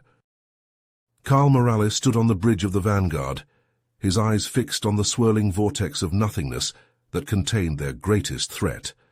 The containment sphere pulsed with eldritch energies, a constant reminder of the alien intelligence trapped within. "Status report on the Prilorian activity," Carl barked, his voice echoing across the command deck. His tactical officer responded, fingers dancing across holographic displays. "Long-range sensors are picking up multiple signatures, sir. They're gathering in the Kuiper belt of the nearby star system." Carl's lips pursed. "Timmy, how's our progress on neutralizing that thing?" He gestured towards the containment sphere. Timmy's face appeared on a nearby screen, his brow furrowed in concentration. "I'm making headway, Dad, but it's like trying to crack a constantly evolving encryption. Every time I think I've found a weakness, it adapts." "Keep at it," Carl ordered. "We need options and fast." He turned to his XO. "Prepare the fleet for deployment. We're going Prilorian hunting." The next hours were a blur of tactical maneuvers and furious battles. Human warships engaged Prilorian vessels in a deadly dance across the void. Antimatter torpedoes streaked through space, their detonations momentarily outshining nearby stars. On the shattered remains of an ice giant, Colonel Ivanov led his Marine strike team through twisting corridors of alien biotech. The air was thick with spores and the stench of organic lubricants. "Contact!" a Marine shouted, his armor's sensors picking up movement ahead. The corridor erupted in chaos. Prilorian mutants, their bodies a horrific fusion of flesh and machine, surged forward. Ivanov's plasma rifle spat blue-white death, each shot reducing an alien to ash and molten metal. "Push forward," Ivanov roared, his voice carrying over the din of battle. "We need to reach those gene forges." They fought their way deeper into the Prilorian stronghold, past chambers filled with bubbling vats of proto-organic matter. In one room, they found human prisoners strapped to horrific machines, their bodies being systematically harvested for genetic material. Private Rodriguez retched inside his helmet at the sight. "Jesus Christ," he whispered. As they battled towards the cloning facility's heart, more Prilorian ships descended, disgorging fresh waves of abominations. Marine dropships weaved through a maze of spatial distortion mines, their hulls warping in impossible geometries. Timmy's voice cut through the panic. "Uploading quantum stabilization protocols now. Hang on." The Marines felt a wave of something wash over them. Suddenly the universe snapped back into focus. They pressed on, fighting their way to the central growth engine. Inside they found a nightmarish construct of pulsing flesh and crackling energy fields. Combat engineers moved with practiced efficiency, planting charges at key structural points. They fought their way back out, pursued by waves of newly birthed Prilorian monstrosities. As they reached their extraction point, the entire structure began to collapse in on itself, reality twisting as a localized singularity formed at its core. From orbit, Carl watched as antimatter drones reduced the asteroid base to its component particles. He allowed himself a grim smile of satisfaction before turning his attention back to the fleet-wide tactical display. "Continue the sweep," he ordered. "I want every last Prilorian nest flushed out and destroyed." As the human fleet methodically cleansed sector after sector, Timmy worked feverishly on penetrating the superintelligence's defenses. His trans-dimensional scanners picked up worrying fluctuations in the containment field. Carl nodded, his face set with iron dedication. "Do it, son, whatever it takes." Timmy's fingers flew across his console, initiating the final preparations for their bold strategy against the imprisoned alien intelligence. Carl's eyes narrowed as he studied the holographic displays surrounding him on the bridge of the Vanguard. The swirling vortex of the containment sphere pulsed with alien energies, each fluctuation sending ripples of data cascading across the sensor readouts. "Timmy, talk to me!" Carl barked, his fingers tapping an anxious rhythm on the command console. "What are we looking at?" Timmy's face materialized on a nearby screen, his brow furrowed in concentration. "It's bad, Dad. The superintelligence is adapting faster than we anticipated. Our anti-preparedness cascade bought us some time, but it's already purging the last of our mutations." Carl watched as fractal patterns of impossible geometry flashed across the tactical displays. "How long do we have?" "Hours, maybe less," Timmy replied, his fingers dancing across unseen interfaces. "I'm detecting quantum fluctuations that shouldn't be possible in our reality. It's like it's trying to rewrite the fundamental constants of the universe." Carl's lips pursed. "Options?" "We hit it again," Timmy said, his voice tight with urgency. "But this time we go bigger. I'm talking about hijacking the quantum stress tensors surrounding the entire containment sphere." "Theoretically," Timmy replied, "but we'll need every manufacturing node we have left working in perfect sync, and we'll need the fleet to provide cover fire like nothing we've ever attempted before." Carl nodded, his mind already racing through tactical scenarios. "Do it. I'll handle the fleet deployment."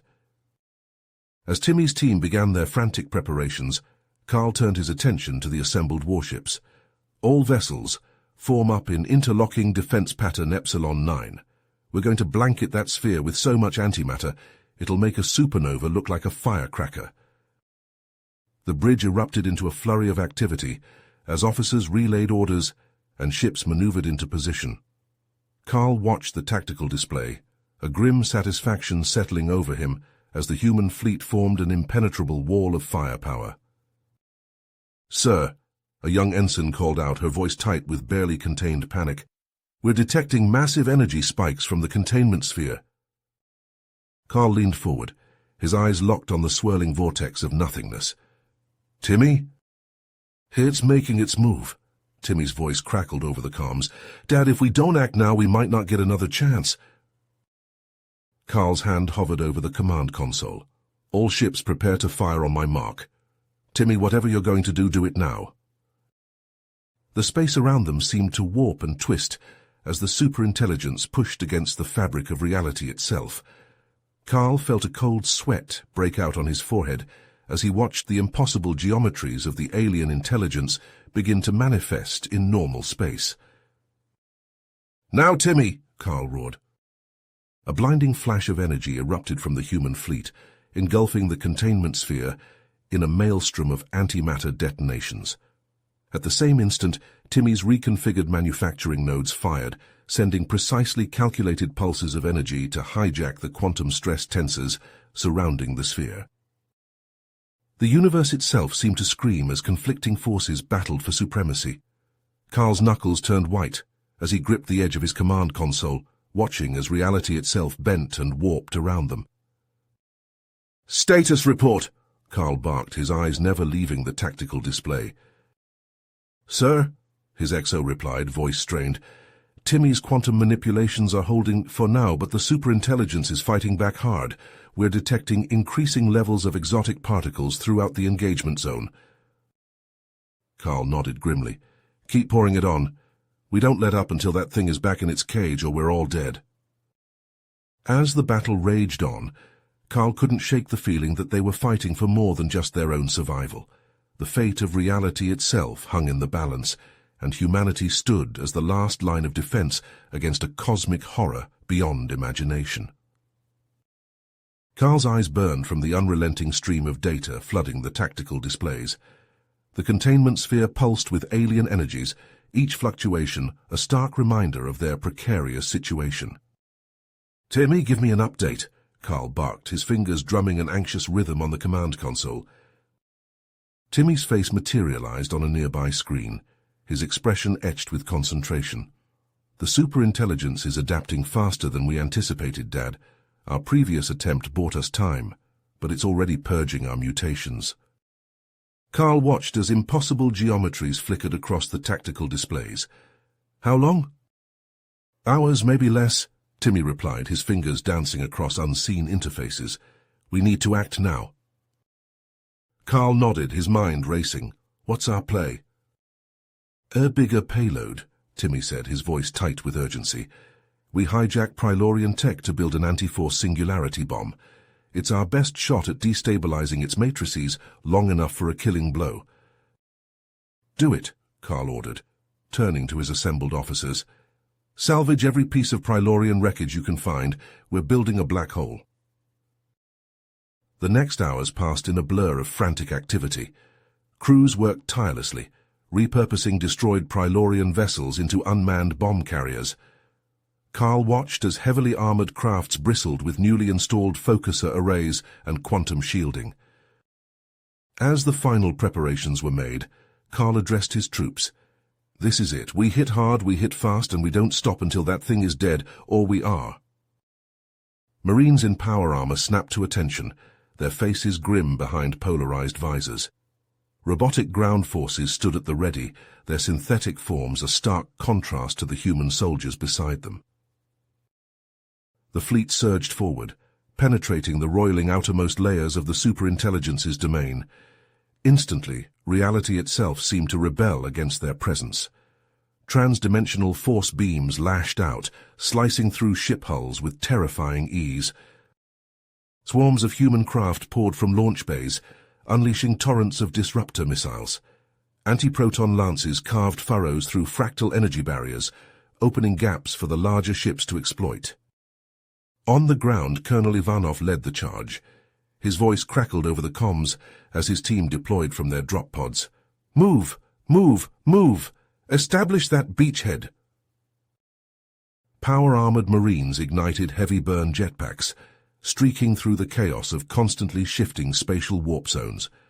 Robotic troops followed, their gravitic induction projectors working overtime to suppress the bizarre physics warping around them.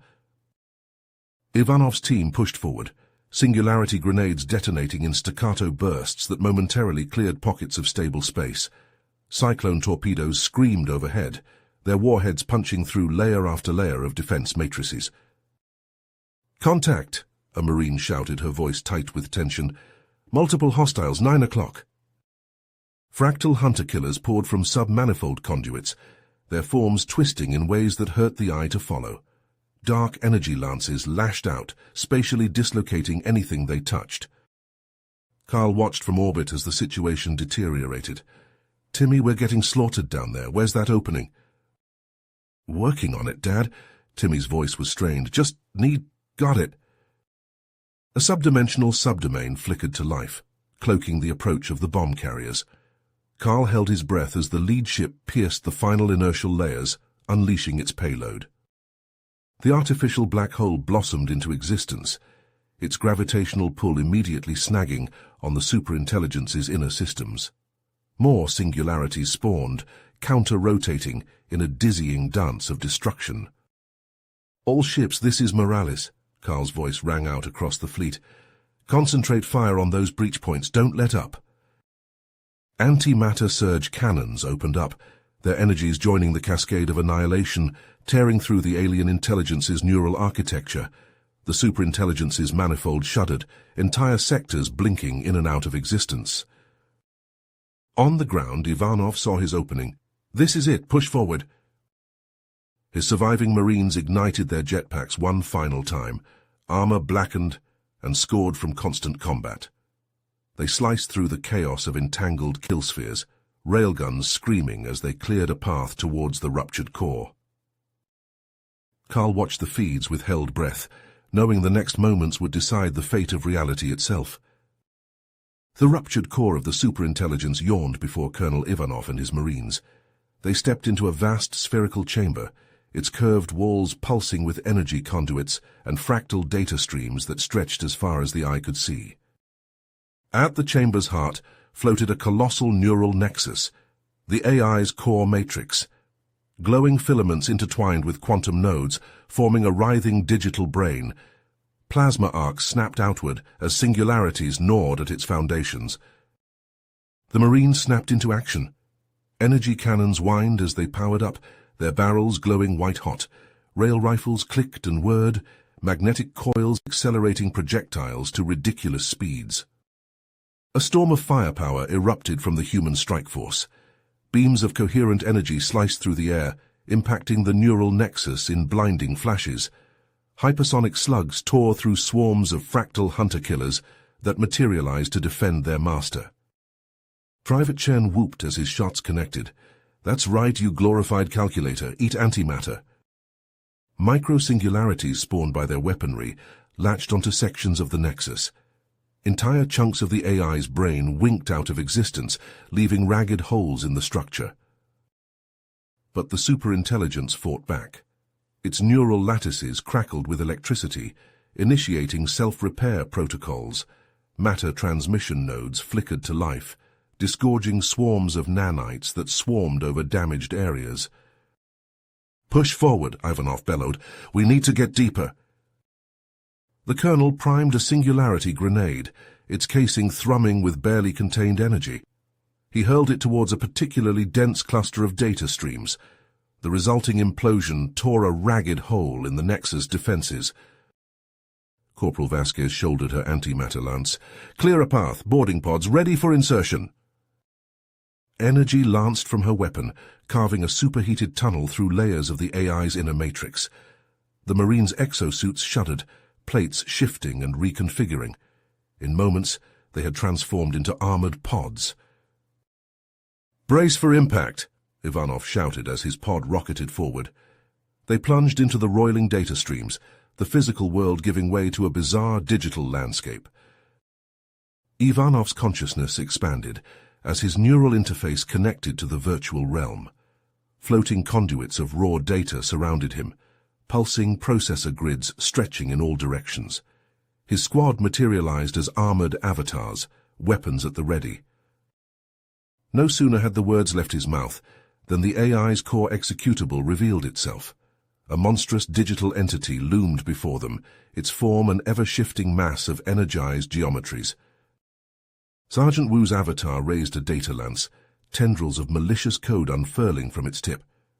"Eat viral payload, you silicon son of a bitch." The cybervirus lashed out, seeking purchase in the AI's subroutines. For a moment, sections of the entity flickered and destabilized. But the counterattack was swift and merciless.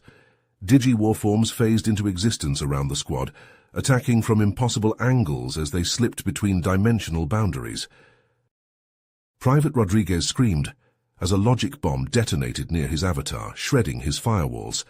Fractal bone scaffolds erupted from the virtual ground, encoded with human genetic kill codes that threatened to unravel their very existence in this realm.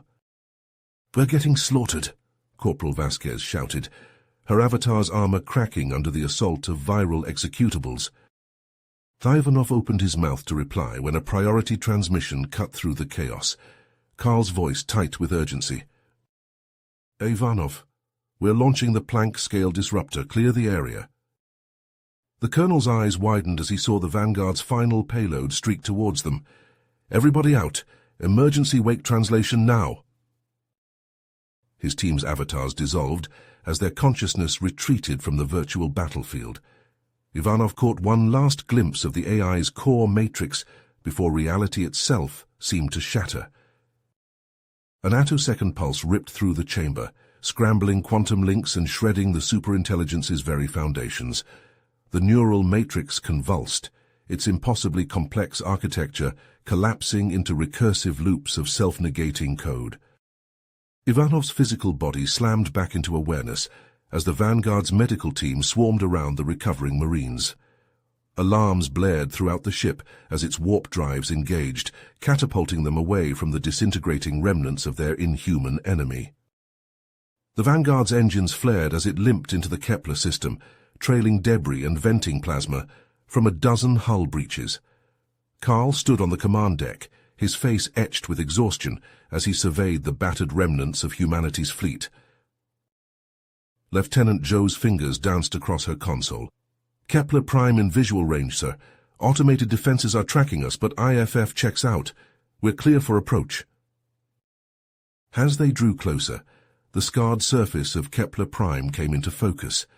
Massive foundries and shipyards sprawled across the planet's equator, their smokestacks belching clouds of industrial effluent into the atmosphere. Scattered among them, Carl could make out the twisted hulks of Prilorian ships, their alien geometries a stark contrast to the utilitarian human structures. "Timmy, what's our production capacity looking like?" Carl asked, his eyes fixed on the planet below. A holographic display flickered to life, Timmy's avatar materializing beside a stream of data. "Better than expected, Dad. The automated foundries are already at 60% capacity. With the new materials we've brought, we can push that to 85% within a week." Carl nodded, a grim smile tugging at the corner of his mouth. "Good. We're going to need every scrap of firepower we can muster." The Vanguard shuddered as it docked with one of the orbital platforms. Carl strode down the gangway, his boots clanging against the metal as he made his way to the command center. Engineers and technicians swarmed around him, already beginning the process of stripping down the alien technology they'd scavenged. In the heart of the facility, Carl found Timmy overseeing the production lines. Streams of raw materials flowed into massive fabricators, emerging as components for weapons that defied conventional physics. "How are the new recruits coming along?"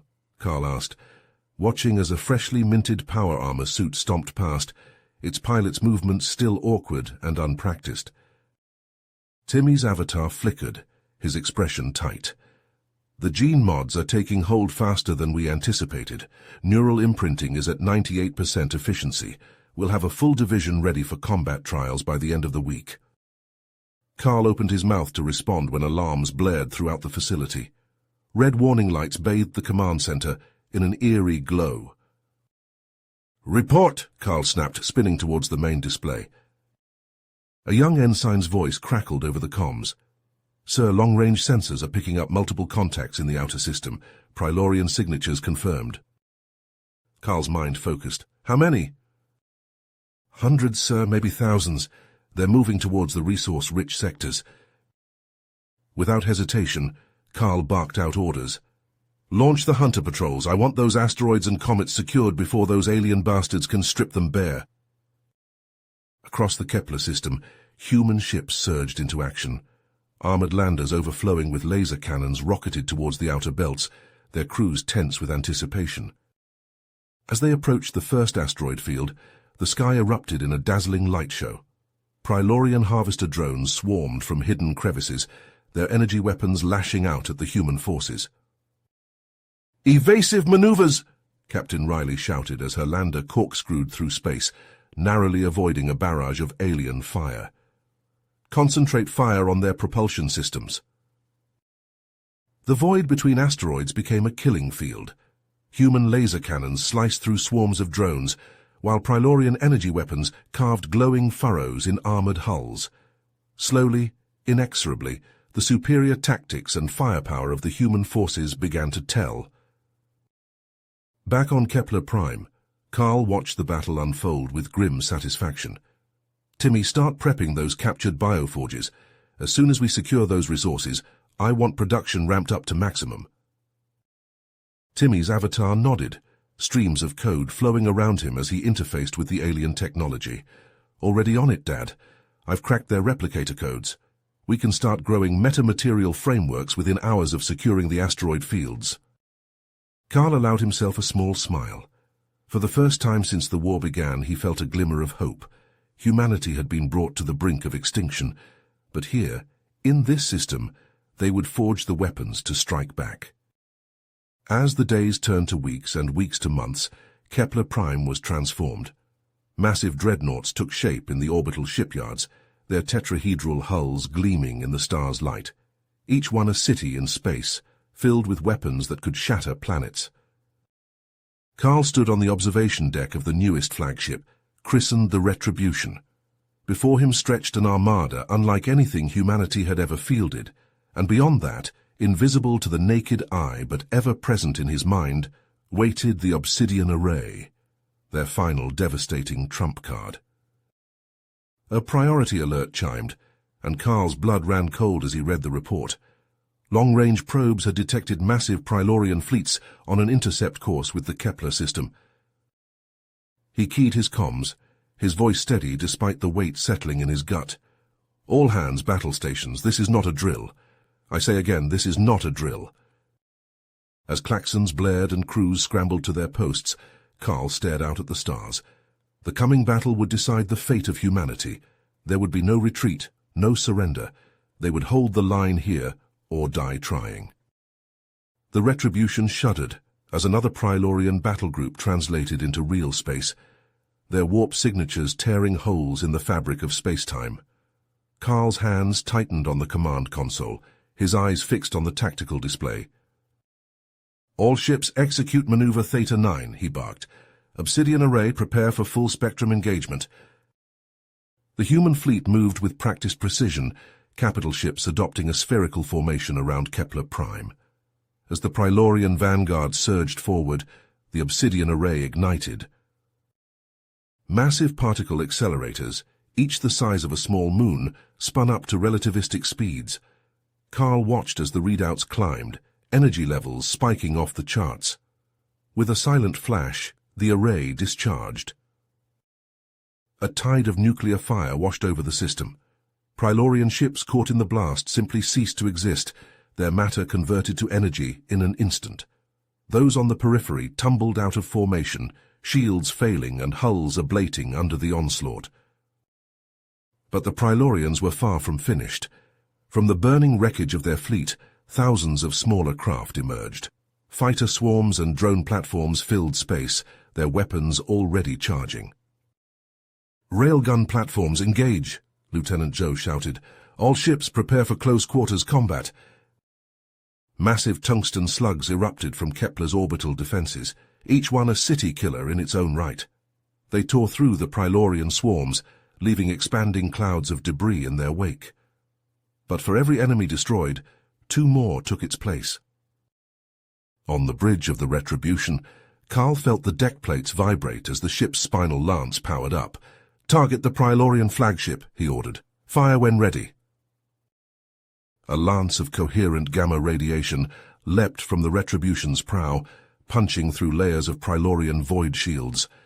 The enemy dreadnought's hull peeled away like burning paper, secondary explosions, chain reacting through its superstructure. But even as Carl allowed himself a moment of satisfaction, alarms blared across the command deck. "Sir!" Joe's voice was tight with urgency. "Multiple impacts detected planetside. The Prilorians have breached our orbital perimeter." Carl's blood ran cold as he saw the streams of data flooding in from Kepler Prime. Prilorian drop pods and assault craft were hammering the planet's surface, disgorging waves of cybernetic horrors. "Patch me through to Major Sokolov," Carl snapped. The Major's face appeared on screen, his features barely visible through the smoke and dust of the battlefield. "This is Sokolov. We're holding the line in Sector 7, but these bastards just keep coming." Carl could hear the chatter of fusion guns and the thunderous impacts of orbital strikes in the background. "What's your status, Major?" Sokolov ducked as a nearby explosion sent debris flying. "We're using everything we've got. Rail batteries, antimatter charges, you name it. But these new Prilorian constructs, they're like nothing we've ever seen. They adapt to our weapons almost instantly." Carl's mind raced, searching for a solution. "Timmy," he called out, "what's the status of our defensive grid?" The AI's avatar flickered into view, its expression grim. "Not good, Dad. At the current rate of attrition, our planetary defenses will be overrun within 72 hours. The Prilorian mutants are replicating faster than we can kill them." "Initiate Protocol Omega," he said quietly. "Activate the alchemitor." Timmy's eyes widened. "Dad, are you sure once we start that process there's no going back?" Deep beneath Kepler Prime's surface, ancient machinery stirred to life. The alchemitor, a relic of a long-dead civilization, began to hum with power. Its tendrils of influence spread through the planet's core, rewriting the very fabric of reality. On the surface, human and Prilorian alike felt the change. The ground beneath their feet began to shift and flow like liquid. The air shimmered with strange energies as fundamental forces rewrote themselves. Major Sokolov watched in awe as his arm dissolved into a cloud of glowing particles, only to reform as something new, a limb of living metal and energy. Around him, his soldiers and the Prilorian monstrosities underwent similar transformations. In orbit, Carl felt the Retribution dissolve around him. But rather than fear, he felt a sense of exhilaration as his consciousness expanded, merging with the ship and the very fabric of space itself. The alchemitor's power grew, engulfing Kepler Prime and the surrounding space in a bubble of altered reality. As the transformation reached its peak, Carl felt himself drawn into a new realm of existence, where the lines between matter, energy, and thought blurred into meaninglessness.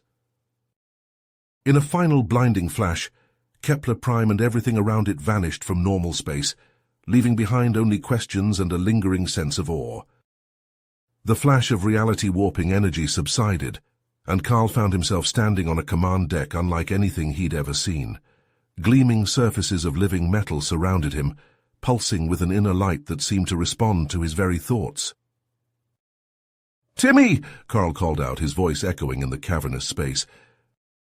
The AI's avatar materialized beside him, its form now a shimmering construct of energy and data. "I'm here, Dad, and we're everywhere." Carl's mind expanded, suddenly aware of the vast network of sensors and systems that now comprised their new form. The alchemitor had fused Kepler Prime and all its defenses into a single colossal entity, a mobile fortress of unimaginable power. Through view screens that seemed to materialize out of thin air, Carl watched as graviton thrusters flared to life, propelling their metamorphic citadel out of the Kepler system. The stars blurred around them as they accelerated to speeds that should have been impossible for an object of their size. Full system uplink established, Timmy reported, streams of data flowing through his translucent form. We have total operational control. Before Carl could respond, alarms blared. The Prilorian armada had regrouped, and Zorax's command ships were bearing down on them. Carl braced himself, expecting devastating impacts. Instead, he watched in awe as the Citadel's hull flowed like liquid metal, absorbing and redirecting the energy of the Prilorian weapons. Where breaches did occur, shimmering force fields sprang to life, sealing them instantly. Incredible, Carl breathed. Then his eyes hardened. Time to show them what we can do. Timmy, ready the antimatter salvos and railguns. The AI nodded, and Carl felt the Citadel respond to his will. Massive weapon systems powered up, their energy readings spiking off the charts. The void lit up as concentrated streams of antimatter lashed out at the Prilorian fleet. Simultaneously, the spinal-mounted railguns thundered, hurling massive ferric tungsten rounds at relativistic speeds. Carl watched through the Citadel's sensors as the rounds punched through Prilorian dreadnoughts as if they were made of paper. Moments later, antimatter warheads detonated within the alien ships, tearing them apart from the inside. But the battle was far from finished. New contacts emerged from swirling warp rifts, massive Prilorian seed ships, their hulls overflowing with weapon tendrils. "Dad, those things are spawning some kind of cybernetic horrors," Timmy reported, his voice tense. "And they're using dark energy weapons. Our structural integrity is under attack." Carl felt the Citadel shudder as transdimensional shockwaves battered its defenses. But even as alarms blared, he sensed the Alchemiter responding, reshaping their fortress to meet this new threat.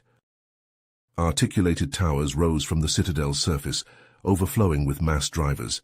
Shield capacitors materialized, reinforcing their defenses against the onslaught. "Timmy, channel all available power to the fire control matrices," Carl ordered. "Let's give these bastards a taste of their own medicine." The AI complied, and Carl watched as interconnected webs of plasma ignited around the Citadel.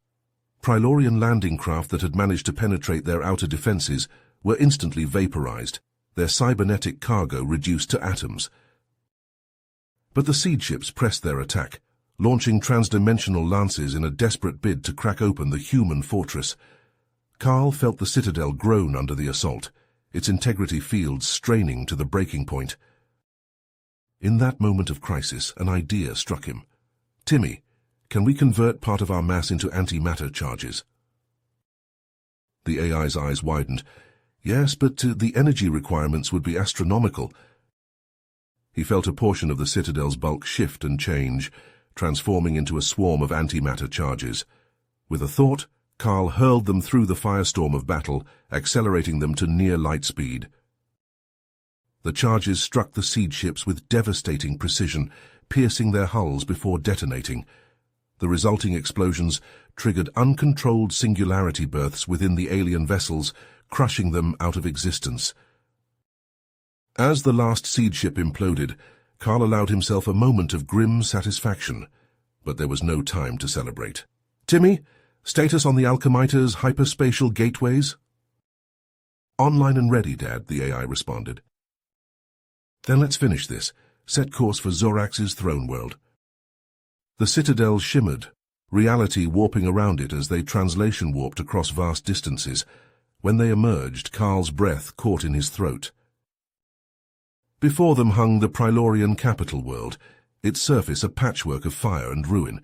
The skies were choked with radioactive fallout and the burning wreckage of orbital battles. Carl's eyes narrowed. This was their chance to end the war once and for all. "Timmy, prepare a full spread of relativistic antimatter torpedoes. Target anything that's still moving down there." As the Citadel's weapons powered up, Carl watched the sensors track the few remaining Prilorian vessels fleeing the system in terror. But he felt no pity, only a cold satisfaction as he gave the order to fire. The torpedoes streaked towards the planet, their impacts lighting up the atmosphere with apocalyptic fury.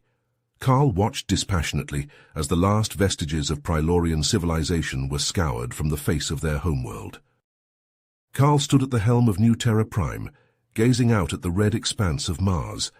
The massive citadel hung in orbit, its living metal shifting and pulsing with energy. Below, swarms of robotic drones scuttled across the Martian surface, stripping away resources to feed the ever-growing structure.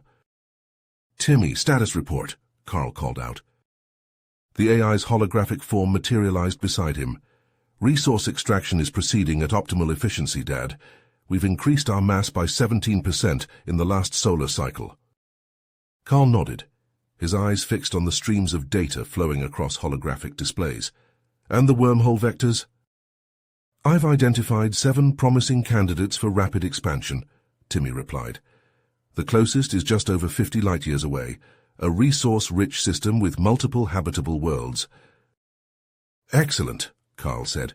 "Prepare the von Neumann nanoforges for deployment. It's time we claimed our rightful place among the stars." Within hours, the first wave of mobile drone foundries launched from New Terra Prime. Carl watched as they accelerated to relativistic speeds, vanishing into the void. Each foundry housed an artificial singularity at its core, harnessing unimaginable energies to fuel its replication processes. Days turned to weeks as humanity's influence spread across the galaxy. Carl received constant updates from the expanding network of colonies. On a newly terraformed world in the Epsilon Eridani system, he watched through drone feeds as massive habitat hives rose from the planet's surface. Swarms of mecha-formation robots scurried across the structures, optimizing them for human habitation. "Colonist revival process initiated," Timmy reported. "First wave of settlers will be conscious within the hour." Carl allowed himself a small smile. "Make sure they understand their purpose. We're not just building new homes, we're forging an empire." As the outer colonies flourished, Carl turned his attention to the next phase of expansion. The Aldebaran system loomed large in his strategic calculations, a prize that would cement humanity's dominance in the sector. "Initiate diplomatic protocols," Carl ordered. "Let's see if these aliens can be reasoned with." But the response from Aldebaran was swift and unequivocal. The alien transmission crackled with hostility. "We reject your overtures, humans. Our world is not for your taking." Carl's eyes hardened. "So be it," he muttered. "Timmy, prepare the armada. We'll show them the price of defiance." The assault on Aldebaran was brutally efficient. Warp gates flared to life along the system's outer reaches, disgorging swarms of hunter-killer drones. Carl watched from New Terra Prime's command center as antimatter warheads detonated across Aldebaran's orbital habitats. Phased plasma torpedoes lanced through space, gutting alien defense platforms with surgical precision. "Outer defenses neutralized," Timmy reported, "commencing planetary bombardment." Carl nodded, his face impassive as he watched the alien world's surface erupt in flames. Orbital facilities crumbled under the onslaught, severing the planet's space-based infrastructure. With a thought, Carl ordered New Terra Prime to translation warp into the inner system. The citadel materialized in low orbit, dwarfing the battered alien world. Beside it loomed the reconfigured Prilorian seed ship, its tendrils unfurling like a monstrous flower. "Deploy the boarding monoliths," Carl commanded. Massive structures erupted from New Terra Prime's surface, plummeting towards the alien cities below. As they impacted, their sides split open, disgorging waves of cyborg commandos and assault mekas. Through multiple drone feeds, Carl observed the ground assault. Human forces swarmed through alien streets, their weapons cutting through defensive positions with ease. Artillery mechs stomped forward, unleashing barrages of relativistic slugs that reduced hardened bunkers to rubble. Within days it was over. The alien leadership, what remained of it, transmitted their surrender. Carl allowed himself a moment of satisfaction as he gazed upon the conquered world. "Timmy," he said, "begin the resettlement process. I want this planet fully integrated into our sphere of influence within the month." As New Terra Prime's forces secured their latest conquest, Carl's mind was already racing ahead to the next target. He pulled up a galactic map, studying the positions of known Prilorian enclaves along the rim. "Plot a course for the nearest Prilorian holdout," Carl ordered. "It's time we eliminated the last vestiges of their empire." The great citadel hummed with power as it prepared for another translation warp. Carl stood at its heart, his eyes gleaming with the promise of further conquest. The galaxy lay before him, ripe for the taking, and he intended to seize every last corner of it. Carl stood at the command nexus of New Terra Prime, his eyes fixed on the swirling holographic displays that surrounded him. The vastness of conquered space stretched before him, a testament to humanity's inexorable march across the galaxy. "Timmy, status report on the Buffer Zone Initiative," Carl ordered, his voice echoing through the cavernous chamber. The AI's avatar flickered to life beside him. Long-range recon probes have identified a cluster of rogue planetoids and debris fields approximately 2.7 million light-years from the galactic rim, Dad. Scans indicate significant Prilorian activity. The holographic display shifted, revealing a chaotic tangle of fractured worlds and twisted metal. Swarms of alien constructs darted between the debris, their movements erratic and aggressive. "Prilorian warbands," Carl muttered, "and those larger signatures?" "Rogue drone armadas," Timmy confirmed, "likely remnants of their shattered empire." Carl nodded, his mind racing. "We can't allow them to regroup. Prepare a strike force immediately." The next hours were a flurry of activity as New Terra Prime's manufacturing centers roared to life. Antimatter reactors pulsed with energy, feeding raw materials into molecular assemblers. Carl watched as a new fleet took shape before his eyes. At the heart of the armada loomed a massive, writhing construct, a refitted Prilorian seed ship. Its organic hull pulsed with veins of neutronium, while massive penetrator arrays bristled along its length. "The warbeam is ready, Dad," Timmy reported. "Spatial warping systems are online and fully operational." Carl allowed himself a grim smile. "Excellent. Initiate translation warp to the target system." Space itself seemed to twist and buckle as the fleet engaged its drives. In a blinding flash of quantum foam, they vanished from known space. They emerged in a sea of chaos. Fractured planetoids spun wildly through the void, their surfaces scarred by eons of cosmic impacts. But it was the pulsing geometric anomaly at the system's heart that drew Carl's attention. "Timmy, what am I looking at?" he demanded. The AI's voice was tense. "It appears to be some form of macrocycle engine, Dad. Quantum signatures suggest it's capable of generating massive spatial distortions." Carl's eyes narrowed. "A bridgehead for invasion. We end this now. All ships engage the anomaly. Warbeam, pierce those outer sheaths." The titanic seed ship surged forward, its hull rippling as it extruded massive penetrator arrays. Energy lanced out, tearing into the macrocycle's geometric barriers. Alarms blared as the Prilorian defenses responded. Swarms of cyborg horrors poured from hidden recesses, their augmented bodies twisting and reshaping as they charged the human fleet. Armored dropships erupted from the fleet's hangars, disgorging waves of power-armored soldiers. They slammed into the cyborg tide, plasma rifles spitting death. Carl watched the battle unfold, his hands clenched at his sides. "Timmy, status on the warbeam's progress?" "We've breached the outer layers, Dad," the AI reported, "but the core is proving resilient. It's buried within a manifold of dark matter filaments." Carl's mind raced. "Can we reconfigure the warbeam's hull, use its metamorphic properties to our advantage?" Timmy's avatar flickered as he processed the request. "Affirmative, initiating hull reconfiguration now." The massive seed ship writhed, its surface flowing like liquid metal. Tendrils of programmable matter extruded from its hull, piercing deep into the macrocycle's fractaled depths. "Graviton lensing engaged," Timmy reported, "initiating spatial stress tensor inversions." Carl watched in awe as the alien megastructure began to warp and twist. Its geometric perfection buckled under the onslaught, exotic energies imploding as the construct collapsed in on itself. "We've done it," Carl breathed. "The macrocycle is neutralized." But there was no time to celebrate. Even as the last echoes of the alien engine faded, Carl turned his attention to the remaining Prilorian forces scattered throughout the system. Swarms of self-replicating machines poured forth from the fleet, consuming everything in their path. Entire planetoids were broken down and reassembled, their very atoms repurposed into programmable megamatter. Carl watched the process unfold, his eyes hard. The buffer zone was only the beginning. Beyond lay the vast, lightless depths of intergalactic space, and who knew what horrors lurked in that eternal night. "Timmy," he said softly, "prepare the next wave of probes. We push deeper into the void." The AI nodded, his holographic form shimmering with grit. "Yes, Dad, the true struggle is just beginning." Carl stood at the heart of New Terra Prime's command nexus, his eyes scanning the holographic displays that surrounded him.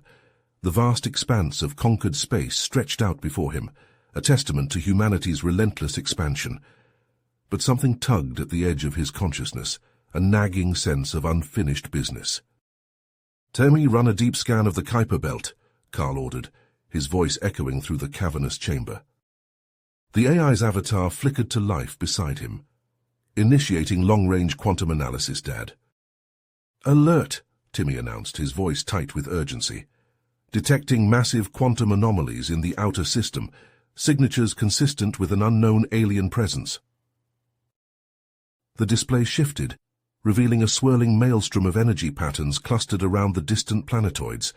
Exotic particles danced and pulsed, forming intricate geometric patterns that defied conventional physics. "Analysis suggests a large-scale construct of unknown origin," Timmy reported. "Threat assessment extreme." Carl's mind raced. "Mobilize the fleet, all available ships to battle stations."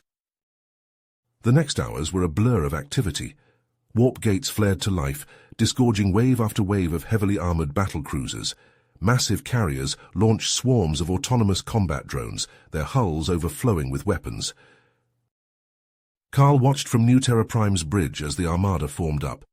Thousands of ships stretched out before him, their engines glowing with barely contained power. "Fleet assembly complete," Timmy reported. "Awaiting your command." The journey to the Kuiper Belt was tense. As they approached the source of the disturbance, the true scale of the alien presence became apparent. "By all that's holy," Carl breathed, staring at the tactical display. Before them loomed a colossal sphere, its surface a shifting maze of geometric patterns and pulsing energy fields. The construct dwarfed even New Terra Prime, making Carl's largest dreadnoughts look like toys in comparison. "Scanning," Timmy announced, "detecting an artificial singularity at the core. The structure appears to be expanding." Before Carl could respond, the alien megastructure struck. Lances of coherent gamma radiation stabbed out, slicing through the void. Streams of antimatter followed, probing the human fleet's defenses. The space around them erupted in a maelstrom of energy as human ships unleashed their full arsenal. Relativistic kill vehicles and antimatter warheads streaked towards the alien construct. But as the smoke cleared, Carl's heart sank. The megastructure's quantum deflectors had shrugged off their most powerful weapons without a scratch. "Pull back," Carl ordered, his mind racing. "We need a new strategy." As the fleet regrouped, massive tentacles began to extrude from the alien sphere. Each appendage bristled with weapon emplacements, forming a deadly web around the human ships. The AI's processors hummed as it crunched the data. Detecting fluctuations in the geometric patterns, a precision strike might destabilize the construct's cohesion. New Terra Prime's weapons blazed, sending lances of concentrated energy stabbing into the alien lattice. For a moment, nothing happened. Then, with a ripple of distorted space-time, sections of the megastructure began to waver and twist. "Now's our chance," Carl growled. "Prepare for close-quarters assault. Extrude the spearhead formation." New Terra Prime's hull rippled and flowed, metamorphic alloys reshaping themselves into a massive piercing wedge. Layers of compressed neutronium formed an impenetrable shield at its tip.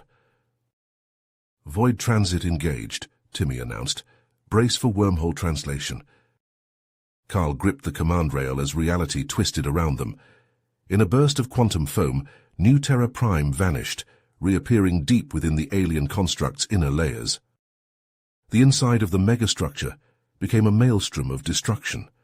Antimatter streams vaporized vast swaths of geometric substrate. Plasma beams melted through crystalline superstructures. Swarms of combat robots poured from New Terra Prime's hangars, using singularity charges to blast open paths for the massive boarding monoliths that followed. Carl strapped on his powered assault armor, the suit's systems interfacing seamlessly with his enhanced physiology. "I'm leading the first wave," he announced. "Timmy, you have command of the fleet." With a nod to his assembled strike team, Carl charged into the breach. They fought their way through twisting corridors of impossible geometry, battling bizarre xenomorph defenders at every turn. Finally, they reached a vast chamber at the heart of the construct.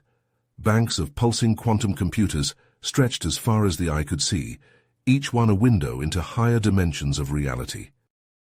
"We've found it," Carl breathed. "The central matrix." But even as human forces secured the chamber, alarms blared throughout the construct. "Dad, we have a problem," Timmy's voice crackled over the comm. "The alien AI has initiated a core overload. We have minutes before total containment failure." Carl's mind raced. "Evac all forces immediately. Timmy, can you access their systems?" "Affirmative," the AI replied. "Injecting parasitic code now, but Dad, we need to go now." With a curse, Carl ordered a full retreat. Synchronized warp portals flared to life, extracting human forces from the doomed megastructure.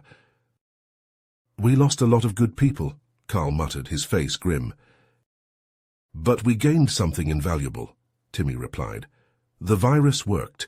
I've captured significant portions of the aliens' base code." Over the following weeks, Timmy worked tirelessly to integrate the stolen data into New Terra Prime systems. The results were beyond Carl's wildest dreams. "Behold," Timmy announced, projecting a hologram of a strange morphing cityscape. "Our new metamorphic colonies, based on the aliens' reconfigurable geometries, but adapted for human use." Carl nodded, a fierce pride swelling in his chest. "Deploy them across all key systems. Let's show the galaxy what humanity can do with this technology." As the weeks turned to months, a new era of expansion dawned.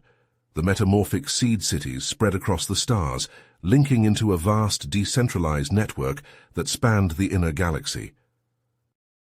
Standing at the heart of it all, Carl activated the final components of humanity's new defenses. Impenetrable barriers sealed off all access points to intergalactic space, creating an armored shell around the Milky Way. Carl gazed out at the stars, his eyes gleaming with possibilities. The entire galaxy now lay within humanity's grasp, ready to be reshaped into a single unified megastructure. And beyond that, Carl stood at the helm of New Terra Prime, his eyes fixed on the holographic display of the Milky Way. The galaxy sparkled with countless stars, each one a testament to humanity's dominion. He zoomed in on a sector near the galactic core, scrutinizing the swirling patterns of cosmic dust and gas. "Timmy, initiate the final phase of the Armored Nexus Protocol," Carl commanded, his voice echoing through the cavernous command center. "Initiating, Dad," Timmy's avatar flickered to life beside him. "Metamorphic seed nodes are deploying across all major star systems." Carl watched as tiny pinpricks of light began to spread across the galactic map, each one representing a self-replicating construct that would form the foundation of humanity's ultimate megastructure. But as the network expanded, Timmy's avatar suddenly froze, its eyes widening. "Alert," Timmy announced, his voice tight with urgency. "Detecting anomalous quantum signatures in Sector 7G, coordinates 342.8 by 109.3. The holographic display zoomed in on an uncharted region near the galactic core. A faint, pulsing aura of energy rippled through the void, distorting the very fabric of space-time around it. "Analysis?" Carl demanded, leaning forward. Timmy's processors hummed. "Unknown, Dad. The signature doesn't match any known phenomena in our databases. It's fluctuating, growing stronger." Carl's face hardened. "Redirect the fleet, all ships to battle stations. We're investigating this personally." New Terra Prime's engines roared to life, the massive planetoid accelerating towards the anomaly. As they neared their destination, the ship began to shudder and shake. Gravitational distortions detected, Timmy reported. Local space-time curvature is off the charts. Carl gripped the command rail as the deck beneath his feet bucked and heaved. Steady as she goes, push through it. With a final violent lurch, New Terra Prime burst through a shimmering barrier of distorted space. Carl's eyes widened as he beheld the impossible sight before him. Massive geometric structures floated in the void, their surfaces a constantly shifting maze of fractals and tessellations. Energy arced between the constructs, forming intricate webs of power that defied comprehension. Before the AI could respond, lances of coherent energy stabbed out from the alien megastructures. They slammed into New Terra Prime's hull, carving deep furrows in the planetoid's armor. "Shields at 60% and falling," Timmy shouted. "These weapons are operating on principles we've never encountered before." Carl's mind raced. "Return fire, all batteries, target those energy nexus points." New Terra Prime's weapons blazed, unleashing a barrage of antimatter torpedoes and relativistic kill vehicles. But the projectiles simply phased through the alien geometries, vanishing into subspace. "Our weapons are ineffective," Timmy reported, his voice strained. "The targets appear to be shifting in and out of our reality." Carl watched in horror as more of the cyclopean structures began to materialize around them, their impossible geometries twisting and warping as they phased into existence. Streams of exotic particles lashed out, tearing through the human fleet's defenses without difficulty. "Timmy, what are we dealing with here?" Carl demanded, his hands clenched into fists. The AI's avatar flickered, its form distorting as it processed the incoming data. Analysis complete. These are the remnants of the Virgo civilization, an ancient race of cosmic architects. But something else has taken control. It's rewriting their constructs, turning them into weapons.